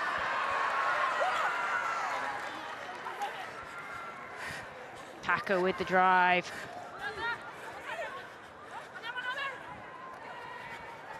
Distribution coming in. Hannah Bottoman, who has certainly put in a shift in that #1 shirt. Interesting to see when both sides start deploying the benches. Medea. Stop, Blue!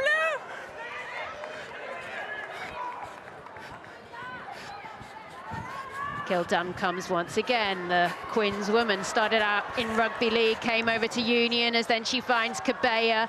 Back inside now to Scarrett. Just too many bodies hanging around there. Tackle, Wallace! Ball been in play for quite a while now for both sides. No hands, Rack! No hands!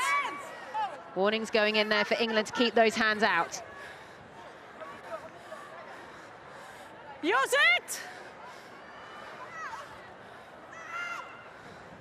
Well, Stefan's nickname in the Italian squad is Energy, and you feel that is a little bit what the Italians need, because it's all about Kildunn with the energy now. She's still going. Wonderful work. Look at those long legs driving. And it is Kildunn who gets the bonus point try for England. 14 women, no problem. That was absolutely lovely by Ellie Kildunn. You knew at some point this game was going to open up. Stefan keeps kicking for Italy, but like you touched on, Sarah, I don't think the rest of her team were connected, and this lady does not need an invitation into free space. Great take, and then it's that lateral step gets her down and around, and once she's running free, she beats players for fun, and it's just the importance of, if you're going to kick a ball, you have to have a very good chase, because the quality of Ellie Kildunn will pick you off. Well, Ellie Kildan, she's beaten the most defenders in the PWR this season, 76 in total. So don't pretend that the Italians wouldn't have been prepared for that. She has been doing this all season. Okay, thank you. Yes, thank you. Sorry. Well, Zoe Harrison wasn't going to give away the ball for this kick, was she? Helena Rowland is standing there. I wonder whether it was a conversation or whether it was one she was just asking her to hold the ball just in case. Well, you can see changes there for England, which means that we might have just missed the conversion or the kick at goal. Sure, you would have liked to have seen Harrison's kick there.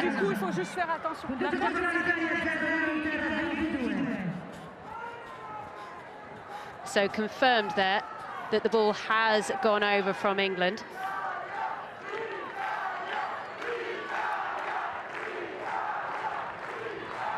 Kildan there with the bonus point try. Right then, changes for England, changes in the front row.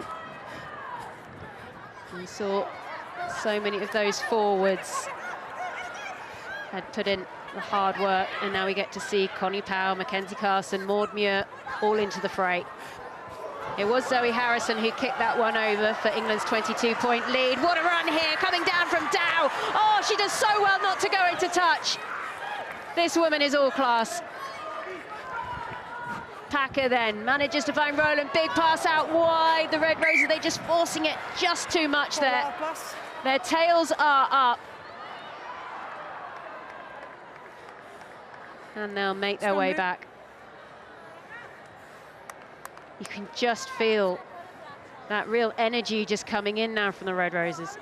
Yeah, and I think it's going to be tough for Italy. You know, 52 minutes in, they've made more tackles. They've had such a good shot at this England side, you know, especially in that first 40. But I think this is where we expect England's class to kind of, and their strength and depth to really run away with this game. Abby Dow then with that little break down the side. So physical, so hard to bring down once you get to pace and gets running.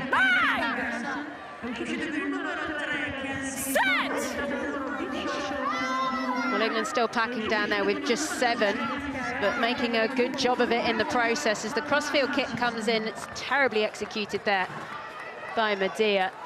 She knew that she needed that one to connect. And it is just a shame when it comes to kicking with Italy, because they've got so many options. They're all good footballers, but it just hasn't worked for them this afternoon. Just a bit of fatigue there as well, isn't it? She set off really quickly, looked like she was in two minds whether she was going to pass or kick, and then it was not a great connection. Well, you can see there hanging out in the midfield onto the field. You can see it's Aitchison, now it's the breakaway to Rowland. Rowland goes down. 5 tries now for the Red Roses. And Italy have the extra woman on the field, and they still don't have any answers. This is where your errors really, really cost you. And for Italy here, you see England first phase, we've seen them, Holly Aitchison onto the pitch, bit of a no-look pass, and Helena Rowland, like Ellie Kildan, is so good. Ball in hand, ball in 2 hands, beating defender, head up. She's so balanced there. And once she's got such a great step and acceleration. Zoe Harrison on her shoulder, but Helena Rowland is definitely not going to use her that close to the line. You can see that. Holly Aitchison now onto the field, the Bristol woman. And here comes another attempt then by Zoe Harrison. And all of a sudden, she's found her kicking boots.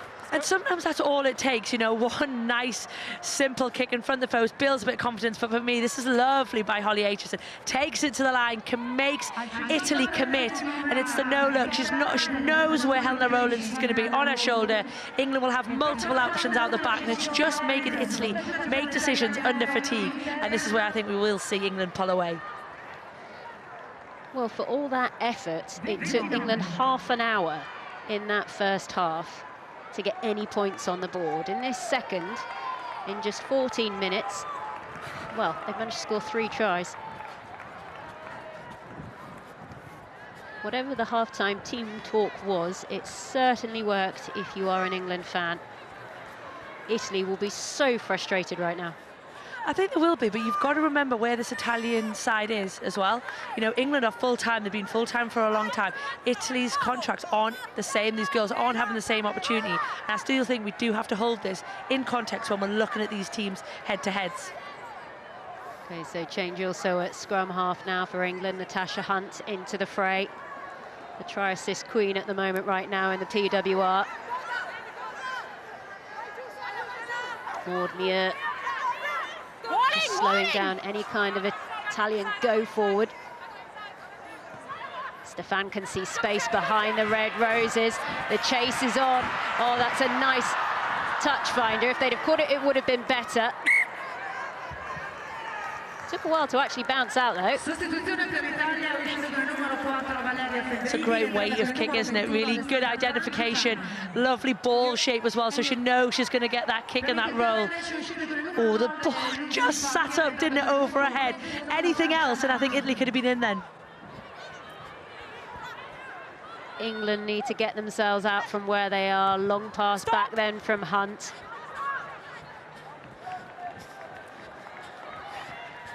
Well, the flag is up, and England get themselves back down the other end of the field as quickly as they can. That was a great clear and kick by Zoe Harrison. On the line, 50 metres there. Really, really confident. Is definitely started to grow into this game a little bit more. Some of her touches from Zoe Harrison have been very, very good, and England are starting to benefit from them.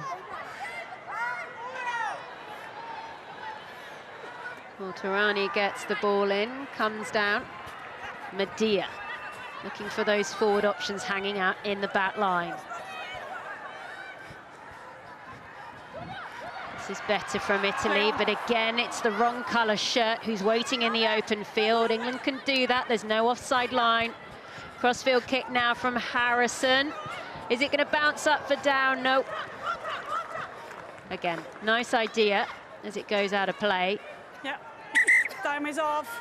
7, and more changes then, this time for Italy. You can see coming onto the field is Pilani. Now remember, Italy did actually go for the 6-2 split on the bench. They've got a few more forwards to bring on. Scorbini hasn't had too bad an afternoon, but she's probably taking a seat just because she's done so much work. We get to see Giordano Duca coming in. Now she's got one of the highest tackle evasion rates from the 2023 Six Nations. She can be a very tricky customer. Right, on the mark, on the mark. She also was third on the most tackles made in 2023, so a great lady that you probably would like to bring off the bench at this moment to kind of freshen up that Italian pack.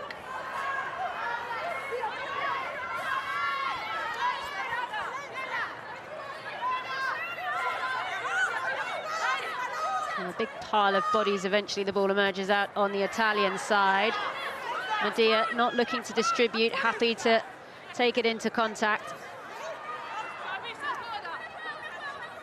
Sophia Stefan, who's had to spend a lot of her career actually behind Sara Baratin of Italy, who's their most capped player.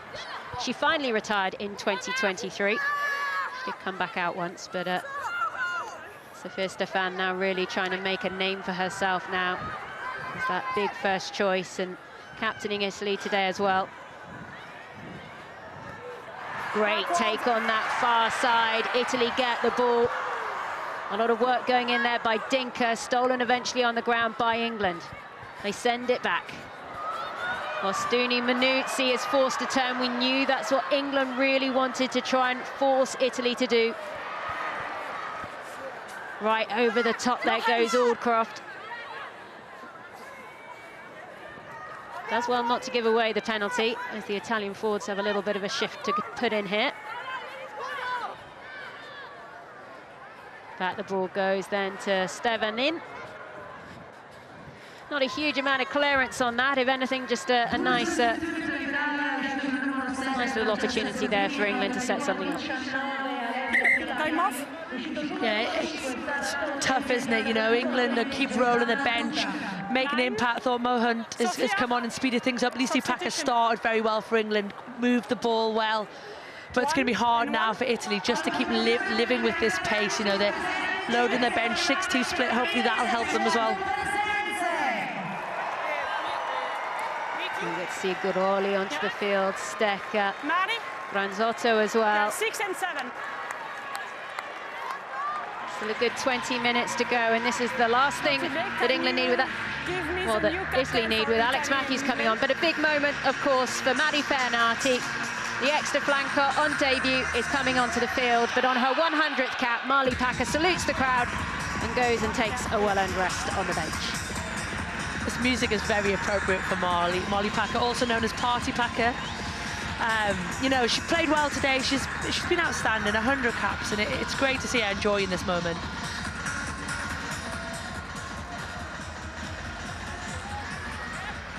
Marley Packer, 100 not out. No doubt the celebrations will continue into Ashton Gate next week, where England will be playing Wales, and she's given a standing ovation by her teammates as well. Now, there's still a little bit of treatment to a player going on down on the floor for the time being. Now, we understand there'll be a little bit of chopping and changing going on here for England, and it'll be even more chopping and changing considering that Sarah Beckett has been red carded as well. So we understand Sadia Kabir, she'll move to 7.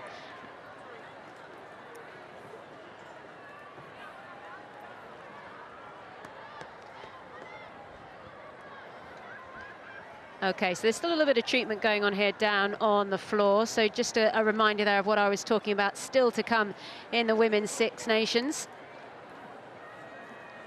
Of course, we've got Scotland against France. That one's a 2 o'clock kickoff on the iPlayer.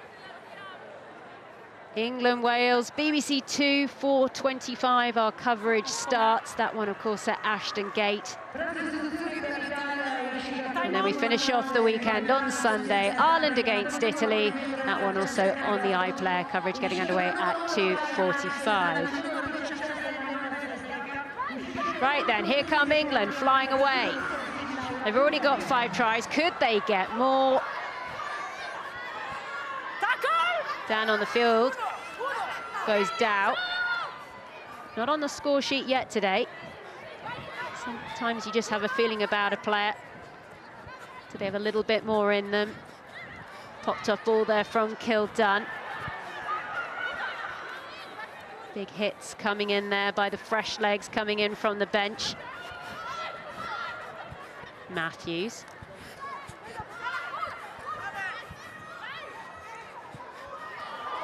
More footwork this time by Maud Muir, playing at tight head. She has played at loose in the past, but she is now being asked to concentrate just on the tight head position. Kildunn pushed towards the far side. Breach is waiting. Does well to straighten. Hunt. Do you just feel there's just that little bit quicker play coming at the moment by the Red Roses. Hunt again. Aitchison, who stood so flat. Oh, really nice there by Carson. Carson over! Mackenzie Carson, the Gloucester Hartbury prop, goes over for her second England try. And the scoreline is certainly heavily weighted now in the Red Roses' direction. Just England going through their phase. You see some lovely little touches, but for me it was all about the speed of breakdown. England was so clinical.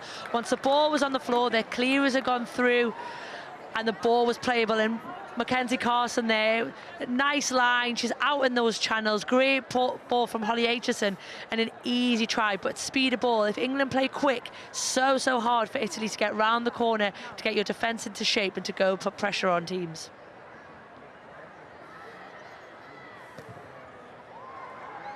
Well, Harrison's now 3 in the row with the boot. And Katie Daly-McLean, how much of an influence, as we see Meg Jones coming onto the field as well now, how much of influence has the bench been in this second half? It was always going to be, you know, as we watch this try again. Holly Aitchison again, you've got so many first receivers, Zoe Harrison in there, Holly Aitchison, Helena Rowlands, all playing fly half. Just allows England to be so quick because you're not waiting for anybody to get into position. Thought Mackenzie Carson's come on and carried well. Maud Muir's gone well. Alex Matthews. I mean, when you're Italy and you're fighting to stay into the game, and you see those girls who are such good ball in hand players, it's hard. Right, Rigoni then sends the ball down the field. Knock-on advantage. Here comes a chance for the Italians. Advantage over for knock-on. This is better. Can Italy build something here? Rigoni with the pass out wide. Oh, it's really taken by Muzzo. It's a one-on-one with Kildunn, who deals with her brilliantly. Thou shalt not pass. Great bit of defence from Ellie Kildunn, but it's hard, isn't it? When you're a winger, you've got a one-on-one, you've got to get away from that touchline. And for me, she made it easier for Ellie Kildunn in that instance. You know, step off that left foot, drive, and it's a great pass here, but she's got to drive into the space. But Ellie Kildunn's really held her feet there, you know. She hasn't given her an opportunity, and it's a great tackle there. Really, really physical. Great cover back defence from your full-back. Big throw coming in there by Connie Powell. Quinn's hooker. Muir with the truck up. Hunt gets it back. Rowland on the near side with the clearance.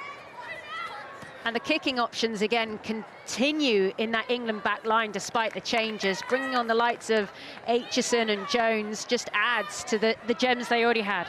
It does, and what's fascinating about this backline, I touched on it previously, is the amount of first receivers you've got in your midfield. So you've got 10s at 10s, but you've got girls that are playing at their club at fly half. And it, like I said, it just allows you to speed your play up because you've constantly got somebody organising what's going on without the need of fly halves running round into position. Knock on advantage. Okay, advantage there for England. Rowland then pushing the ball out. Here's Jones on the ball for the first time. She's running it straight up into Italy's faces. They almost left her there too long. Ball's been knocked on. Knock on. No. Okay, right, let's head to pitch side. Elma, who have you got with you? Knock on. Yep. I've got Coach John Mitchell. Did you have some supercharged jelly beans at halftime ready for the girls? Because this second half has just gotten started in a much better way. Yeah, we just let off the pressure in the first half. We were actually building some nice pressure just before half-time. Always knew that this game was going to be a bit sticky, so I'm really proud of the way the girls have actually worked their way through it. And now we're starting to get some really good cohesion, and yeah, playing at the right end of the field, it helps to hold on to the ball as well. Talk us through the sending on of Maddie Fanati for her first cap. A really special young player you guys have identified. Yeah, Maddie's an extremely good back rower, very athletic, very fast, young as well. Brought up in Leeds, obviously, and has been totally committed in terms of wanting to play for a country. And yeah, the girls have embraced her really well, and she's fitted in really well as well. Thanks, Mitch. Thank you. There you go, Emma speaking to the Red Roses head coach John Mitchell there, as Italy just managed to string together some beautiful phases, but it all comes to an end in the midfield as the ball just tumbles forward there. And yeah, we will wait to find out what was actually said at halftime to the Red Roses, who come out like a train in this second half, but look at that ruck speed. Katie Daly-McLean, 1 to 3 seconds, 73% England. That is a fly half stream, you know. You want to play quick ball. What that also allows you to do is to get flatter to the line, because the likelihood is the defensive side aren't set. They're folded in round the corner. They're trying to get into position. They probably haven't got time to get off the line, and that's why we're seeing England having so much speed. The interesting part for Italy now is, what do you do about it? How do you stop that being 1 to 3 seconds? You either have to make more dominant tackles, or you have to make the breakdown harder, a bit more messy. I think it's a tough ask for the next 15 minutes, given how much work and effort these girls have already put into this game. Well, Hunt manages to get it out. She certainly had a bit of zip about her play, as has Kildunn. Brichu has been hanging out there on that left wing. She's put in a huge amount of effort, but she has been closed out by Italy on that far side wing frequently. She has, and again, we just talked about it in Italy, isn't it? For me, I think it's great that you're seeing wingers go one-on-one, but the likelihood is, when you're in the 5-metre channel or you've got 3 metres of space, to try and beat your alternative winger is hard going. It's probably the one where you just step off your left foot, you drive back in, you win the breakdown and you recycle. And England have been better once they've gone through their phases. Advantage here for the Red Roses. That's a great take there by Rowland, who managed to get it to Jones. Now we get to see Kildunn, try scorer. Spun around there. A little bit of support and ballast comes in by Feanati. Feanati, who's, you might be thinking, oh, I remember that surname. Yep, Zach Feanati, the dad who played at Bath and for Samoa. Hunt. Aldcroft. Gloucester Hartbury to Gloucester Hartbury, who of course are resplendent at the moment at the top of the English League. 13 from 13 wins. As Rowland thinks she can see a little bit of space out there. Decide to attack back towards the middle of the field. Hunt, oh, she thinks she can see a little bit of space. No scrum half now. Rowland spins it out wide. Feyanati is there, nice pass back inside. Hunt back again, big push, is that going to be touchdown? No, held up over the line. Nice idea by England then, but not quite the right body position. Lovely little offload from the touchline, isn't it? Keeps the ball alive, like we've been saying. And here, great defence by Italy. Powell, you think, is over, but she's managed to get herself in between the ball and the ground.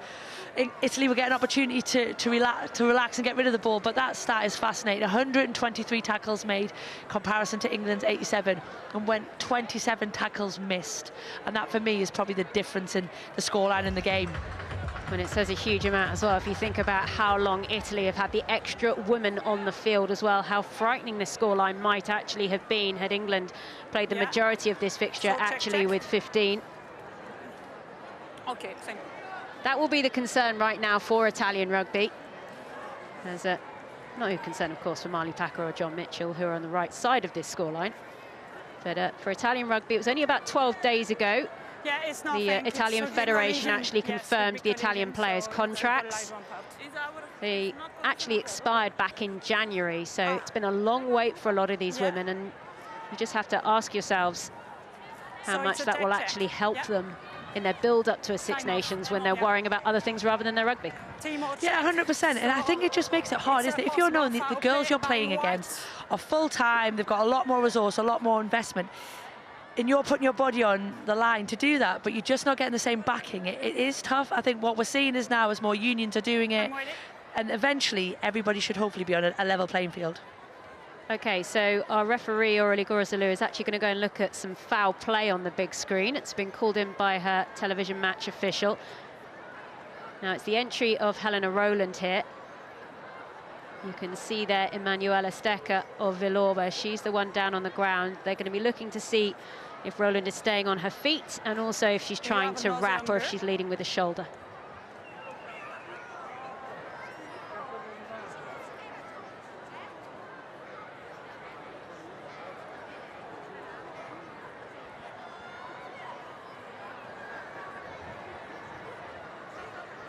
We can see how low both players are.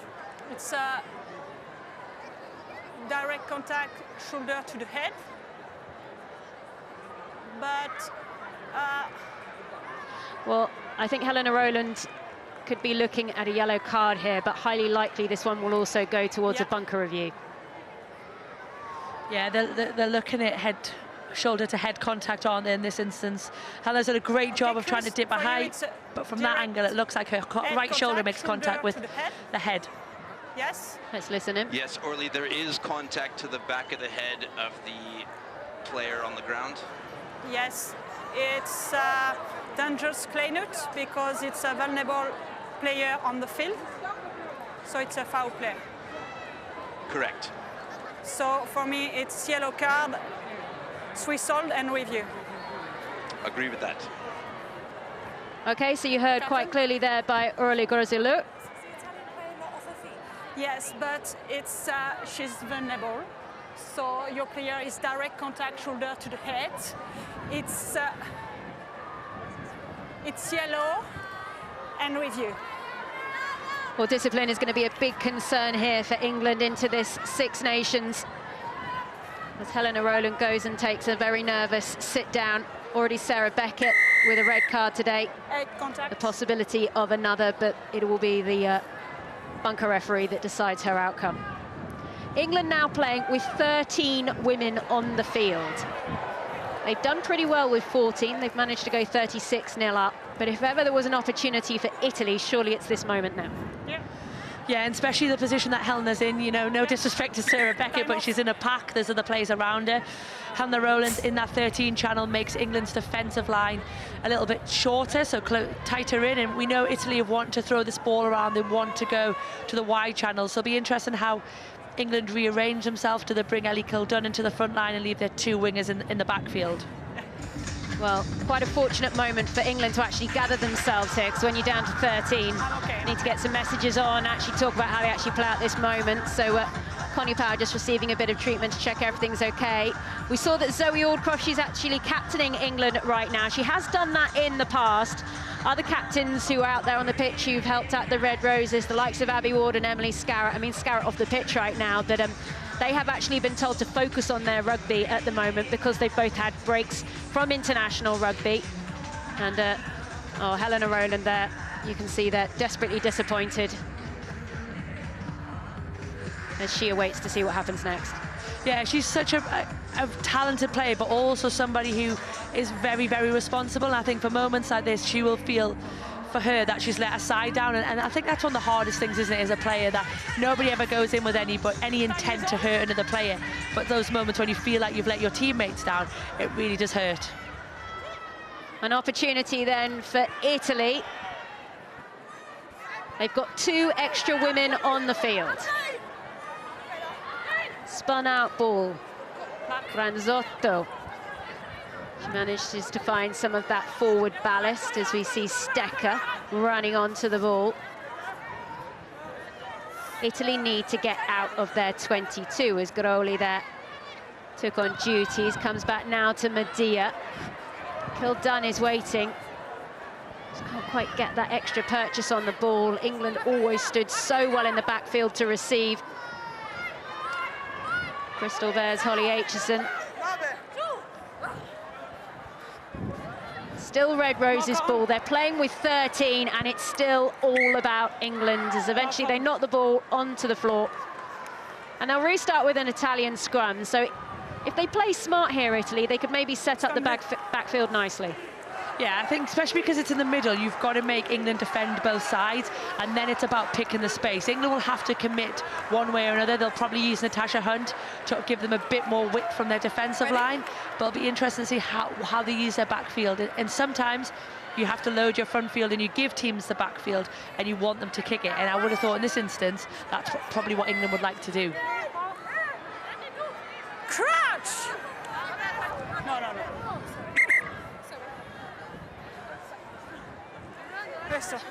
Well, England are chasing a triple Grand Slam in this Six Nations. They have done it before, and this will be the 4th time they're looking to achieve it. They've never won 4 Grand Slams in a row. But let's not get too far of ourselves. Bind! Set! And there's a big shove from a pack that's a woman down. Now that will be a concern. It's penalty advantage to England. That was the opportunity for Italy, but somehow it's still Red Roses' ball. Breach out on the far side. Jones with the distribution straight over the top to support her friend. This is nice, still being put together. Ward still on the field, putting in the shift. Laid back really nicely there by Carson. They're looking for the big pass out wide. Kildunn is waiting. They've only got 13 on the field and they still find space. Kildunn goes over for a second. Where are the Italians? It's speed of ball, sorry. It's causing them so many problems because England in this instance, they didn't let the ball die. They kept the offload. Abby Ward, I think, was in there. Before you get to this big pass here, the ball is just kept alive by England's forwards. They don't take the breakdown. And by doing so, they never let Italy get set. It's a great pass there and a lovely little finish from Ellie Kildunn. But for me, that's made by these guys. England's forwards who are working hard. They're carrying well. They're offloading. They're just never letting Italy get set.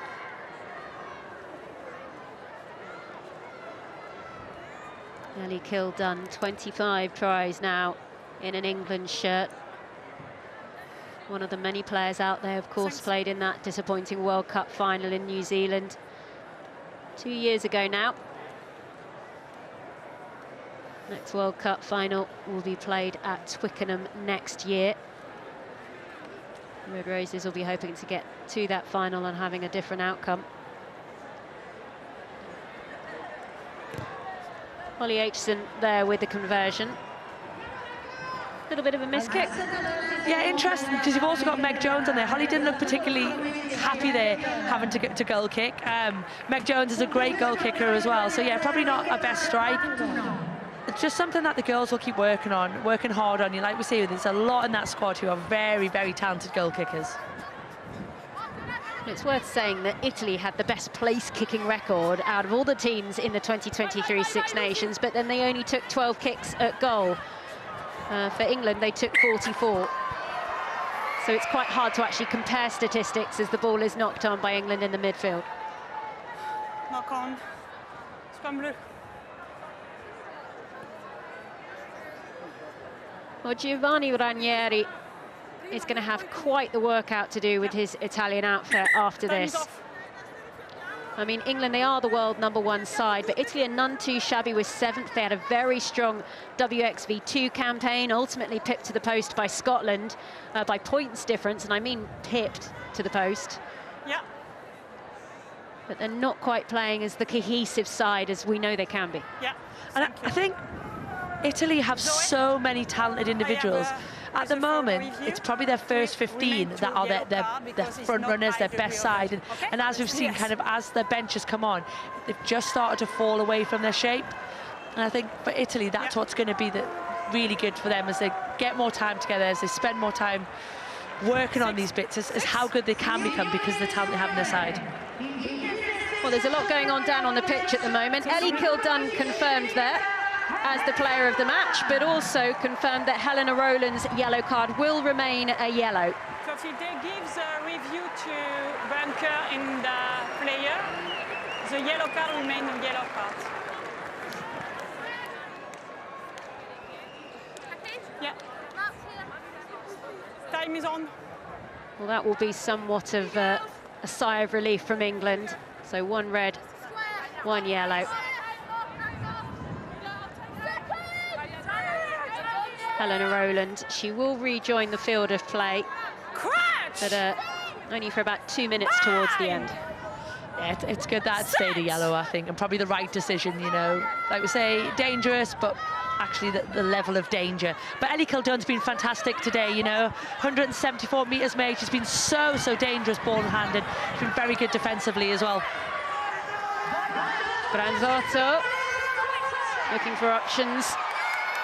Huge tackles going in from Abby Ward in particular, who's put in quite the shift on her return to the international scene. Both her and Allcroft playing a full 80.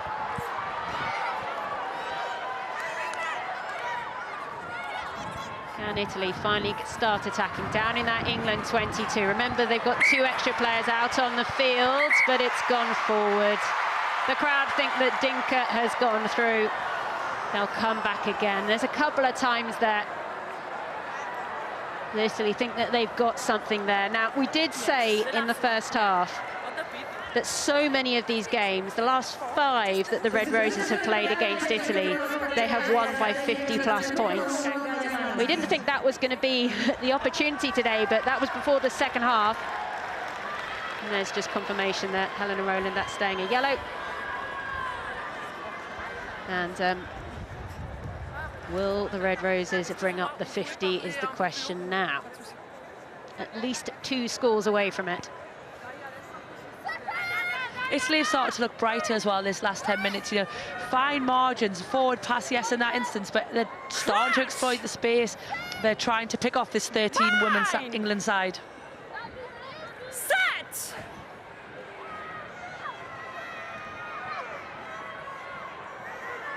Hunt.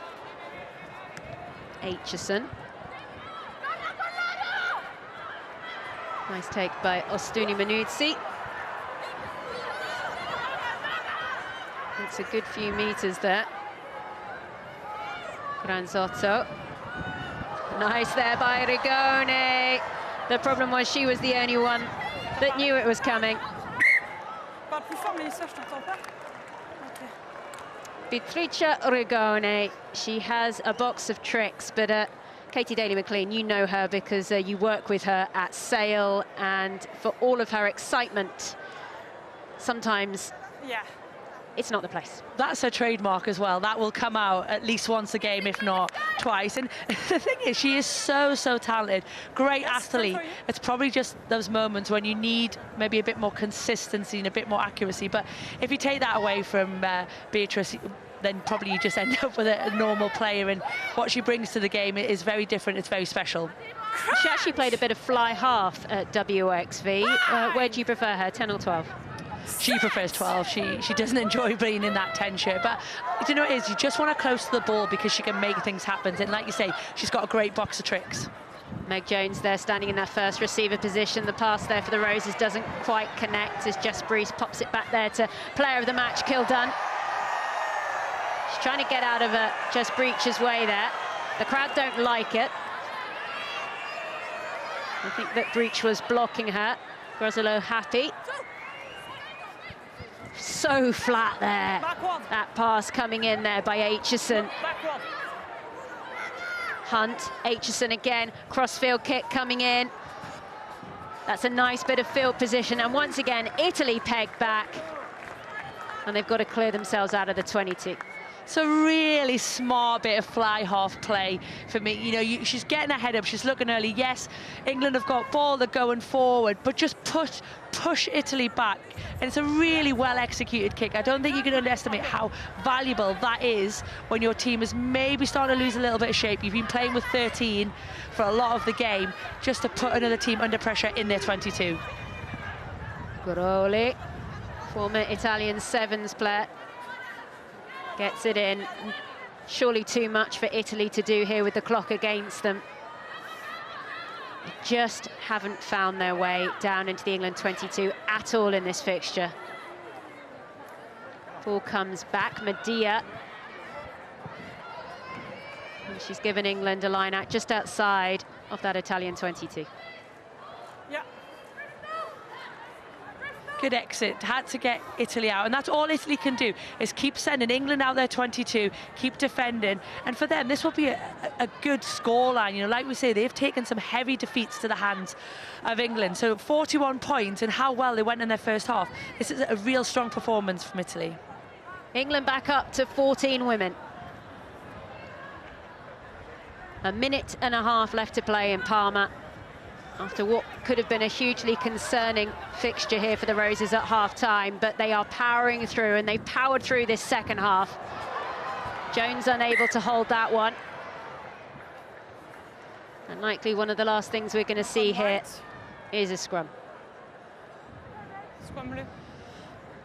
Oof, just a fingertip fumble, isn't it? Meg Jones is so flat to the line, and I've enjoyed seeing moments of that from England today. You know, their backs really engaging their defenders, making defenders make decisions and opening space. I think probably the biggest thing they will look back at this game will be their accuracy, ball in hand.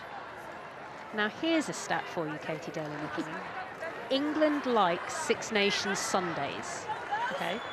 Their last 4 Six Nations Sundays matches, they have nilled their opponents, and I think that might just be about to be extended to a 5th. Here we go, 30 seconds to go.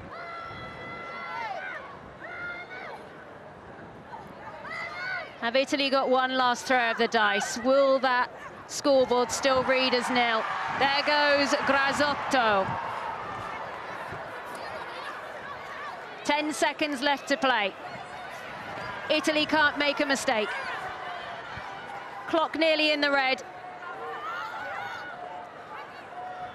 Back it comes down the Italian line, spun out, not taken clearly. Muzzo now has it, she tracks back inside. Plenty of red roses watching her fly by. Risotto looks across, manages to find Guy, winning her 96th cap today. She plays in all of these Six Nations games. She'll manage to get up to 100. Well, Italy have worked their way towards the halfway line here.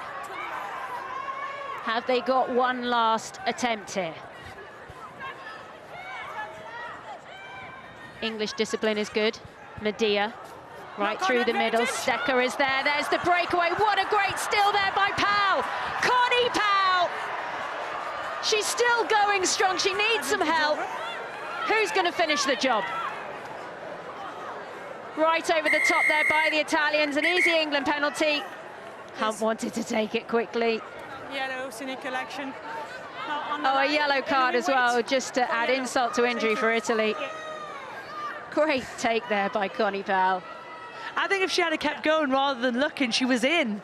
She slowed herself down by looking for support, or maybe looking for an Italian.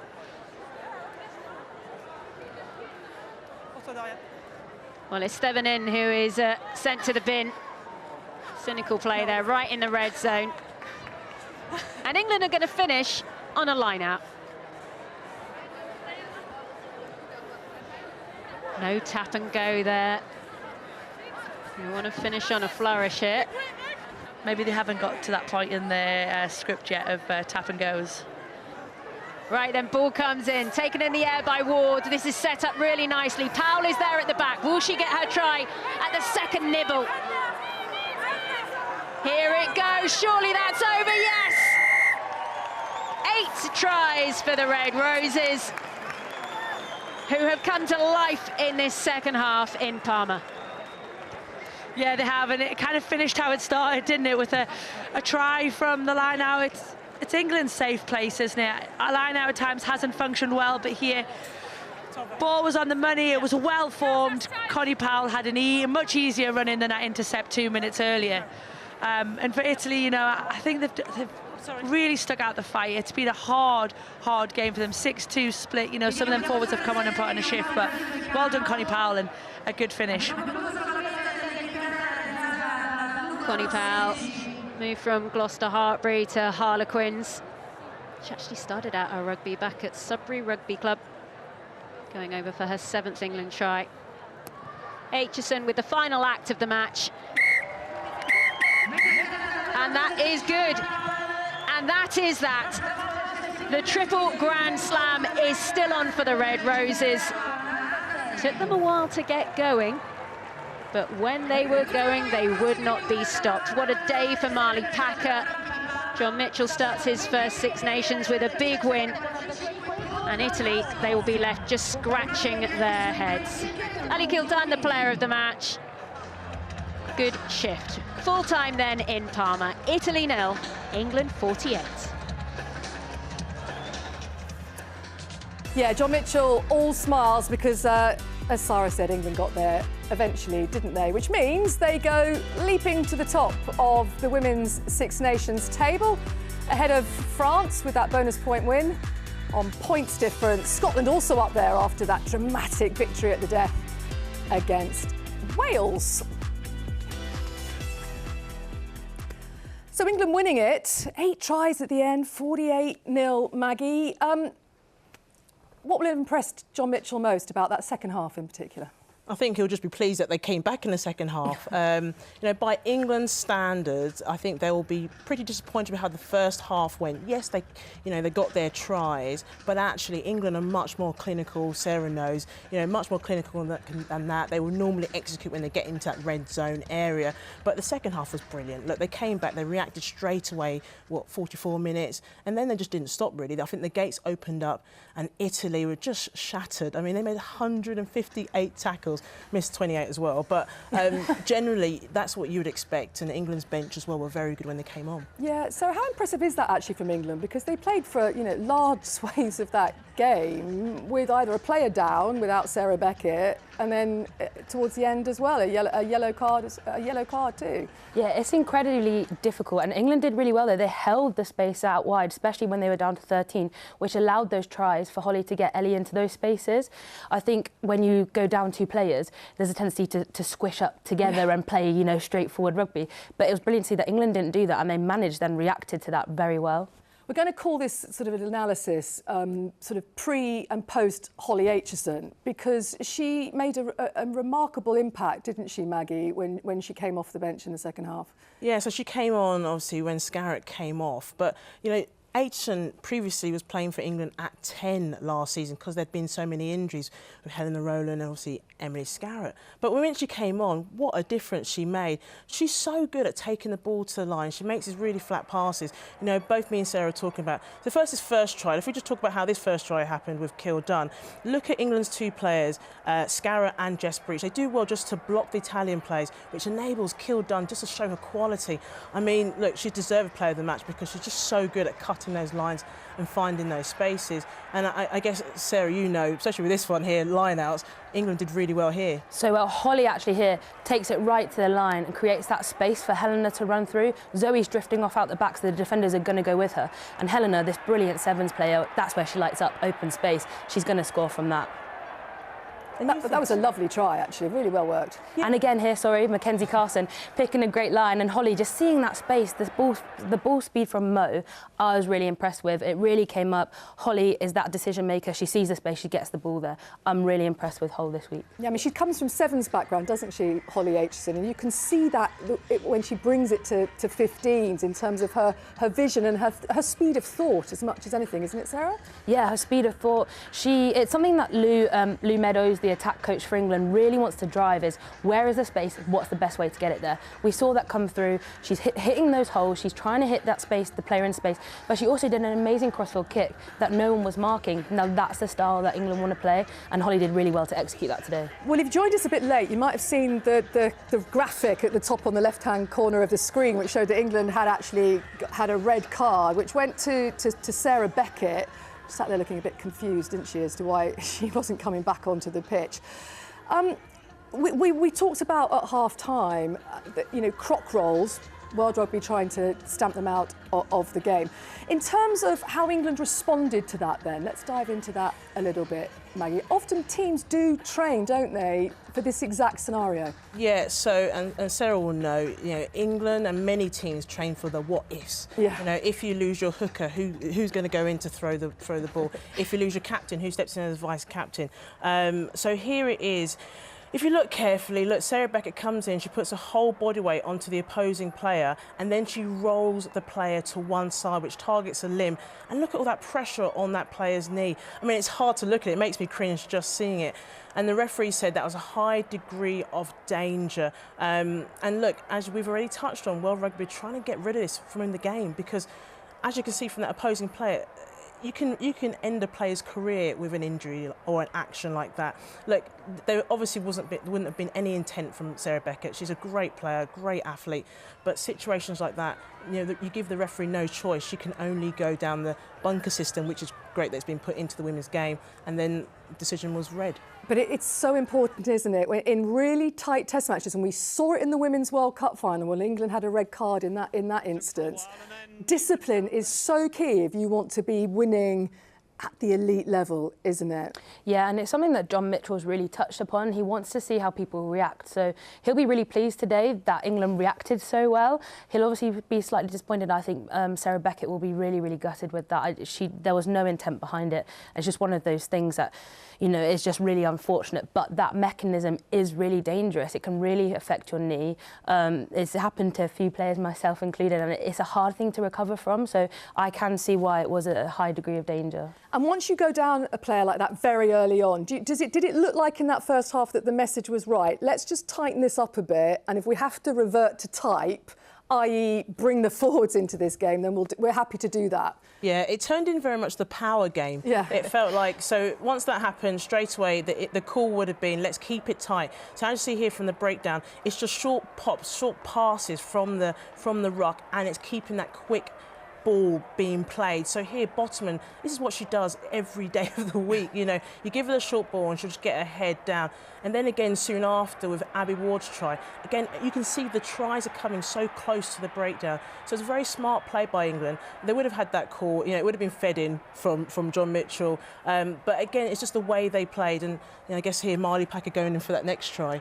Yeah, Marley straight on the ball. This is where she gets all of her tries from a lot of the time. It's It's good to see England's maul coming back really strong. They had a few opportunities to score from their maul in the first half, and I think they would have been disappointed with it. It didn't quite pay off, but it was great to see throughout the game and into the second half that maul was becoming a real key point for England Marley again. Packer, on the occasion of her 100th, getting a try, it seems fitting somehow. She is so good in that area. She was the top try scorer in the Women's Six Nations last season, scoring from the rolling maul like that. I mean, it just wonder, how difficult is it, Sarah, to do that? Or has it become second nature when you're in her position? I think to be fair, if you're on the ball, Maggie, you'll know. I don't know if you're on the ball. I'll try and steal the ball from people. That's what I do. I want to score. It's a nice, easy place to be. It's hard because you can't always see, but generally you just have to ride and feel the maul. The hard bit is at the front, like driving that maul, the line-out jumpers and the two props generally. That's the toughest place to be in that maul. Yeah, look, the bunker system, which is when you have an incident in the game, then gets referred to officials sitting, away from the main officials on the pitch, review an incident. They've been busy today. And it's obviously being used in the Women's Six Nations for the first time. And Helena Rowland's yellow card for that clear out. I mean, are we comfortable that this was only yellow, Maggie? So I feel happy with it being a yellow. I mean, but I guess what happens here? She comes in. The first initial contact is shoulder to head. So the opposing player has been, hit. And I guess what the referees are looking for is where's the first initial contact, the degree of danger, and are there any mitigations? So it went to a yellow, and then what they've said is that it's a high degree of danger, but there's mitigation. So for me, the mitigation will likely be she comes in low, but also the opposing player was off their feet. So I don't think she's unlucky. I think that yellow is a right call. It would have been very unlucky if it was a red, but it just highlights discipline for England probably is an area they need to work on. I think they had 6 penalties, which is quite low, but 1 red and 1 yellow isn't their best standard today. No, there'll be question marks about England's discipline, no doubt about that. Ellie Kildunn was named the player of the match, and she's a beautiful footballer to watch, Sarah, isn't she? She scored England's penultimate try. She's kind of one of those players that you watch and you think, how did you get out of that space? Yeah. You're like, I swear you just got tackled. Again, this is when England did really well to hold that width there and get the ball away. And when Ellie is in full flight, like you said, she is really elegant to watch, and she's a try scorer. She's hunting to score those tries. And I'm sure we'll see many, many more of those kind of tries throughout this tournament with Ellie playing. It's almost like we planned it, because we can hear from Ellie Kildunn now. She's with Elma. Player of the match performance, Ellie Kildunn, congratulations. Double delight in the sunshine, dry, great flat track. Was that a dream come true? Yeah, I mean, yesterday when we were training, it was a bit windy, so I was a little bit worried about that. But we turned up on the day and the sun was shining. Again, when we came out, it was a bit bright, but as a team, we tightened up and it was a fast track to run on, so I enjoyed it. You are playing sensational rugby right now. What is it that has really clicked for you this season? I think it's a credit to all the girls, to be fair. We went into this and we kind of asked each other what we wanted from each other, and I asked for confidence, and that's what the girls gave me. They gave me bags of confidence. I felt the belief in me, and I believe in the other girls as well. So we're trying things, we're looking at new opportunities, and that plays into our strengths. So with all of that being said, the confidence leaks in, so you just go for things, and you go for things at 100%, and sometimes you score a try, sometimes you get tackled, but on this occasion I managed to score 2, but like I said before, it wouldn't have been without the other girls around me that I'd be able to do it. And a word on Marley Packer. What kind of influence does it have on you guys to have a centurion and a player that really leads by example like her? Yeah, I mean, it's massive. We kind of went through Marley's story a little bit last night, and she's not had a smooth ride, but I'm so proud of where she is right now, and I'm proud to call her my captain. She doesn't just wear her heart on the sleeve, but you can see it, whether it's in her hair being everywhere, or the way she's shouting, or the way that she's smiling and laughing. It's infectious, and the energy she gives, like I said, it's so infectious, and it bleeds into everyone around her. So hats off to Marley, and having 100 caps for your country is massive, but being captain as well is even bigger. So well done, Marley Packer. Congratulations to you. Thank you very much. I think we all say the same, don't we? Ellie Kildunn, beautiful footballer, so congratulations to her for player of the match. As we look forward to Wales at Ashton Gate next week, will John Mitchell, you think, be looking at that performance and think, OK, there are some areas that... What will be the key area, do you think, that he'll want to tighten up before taking on Wales?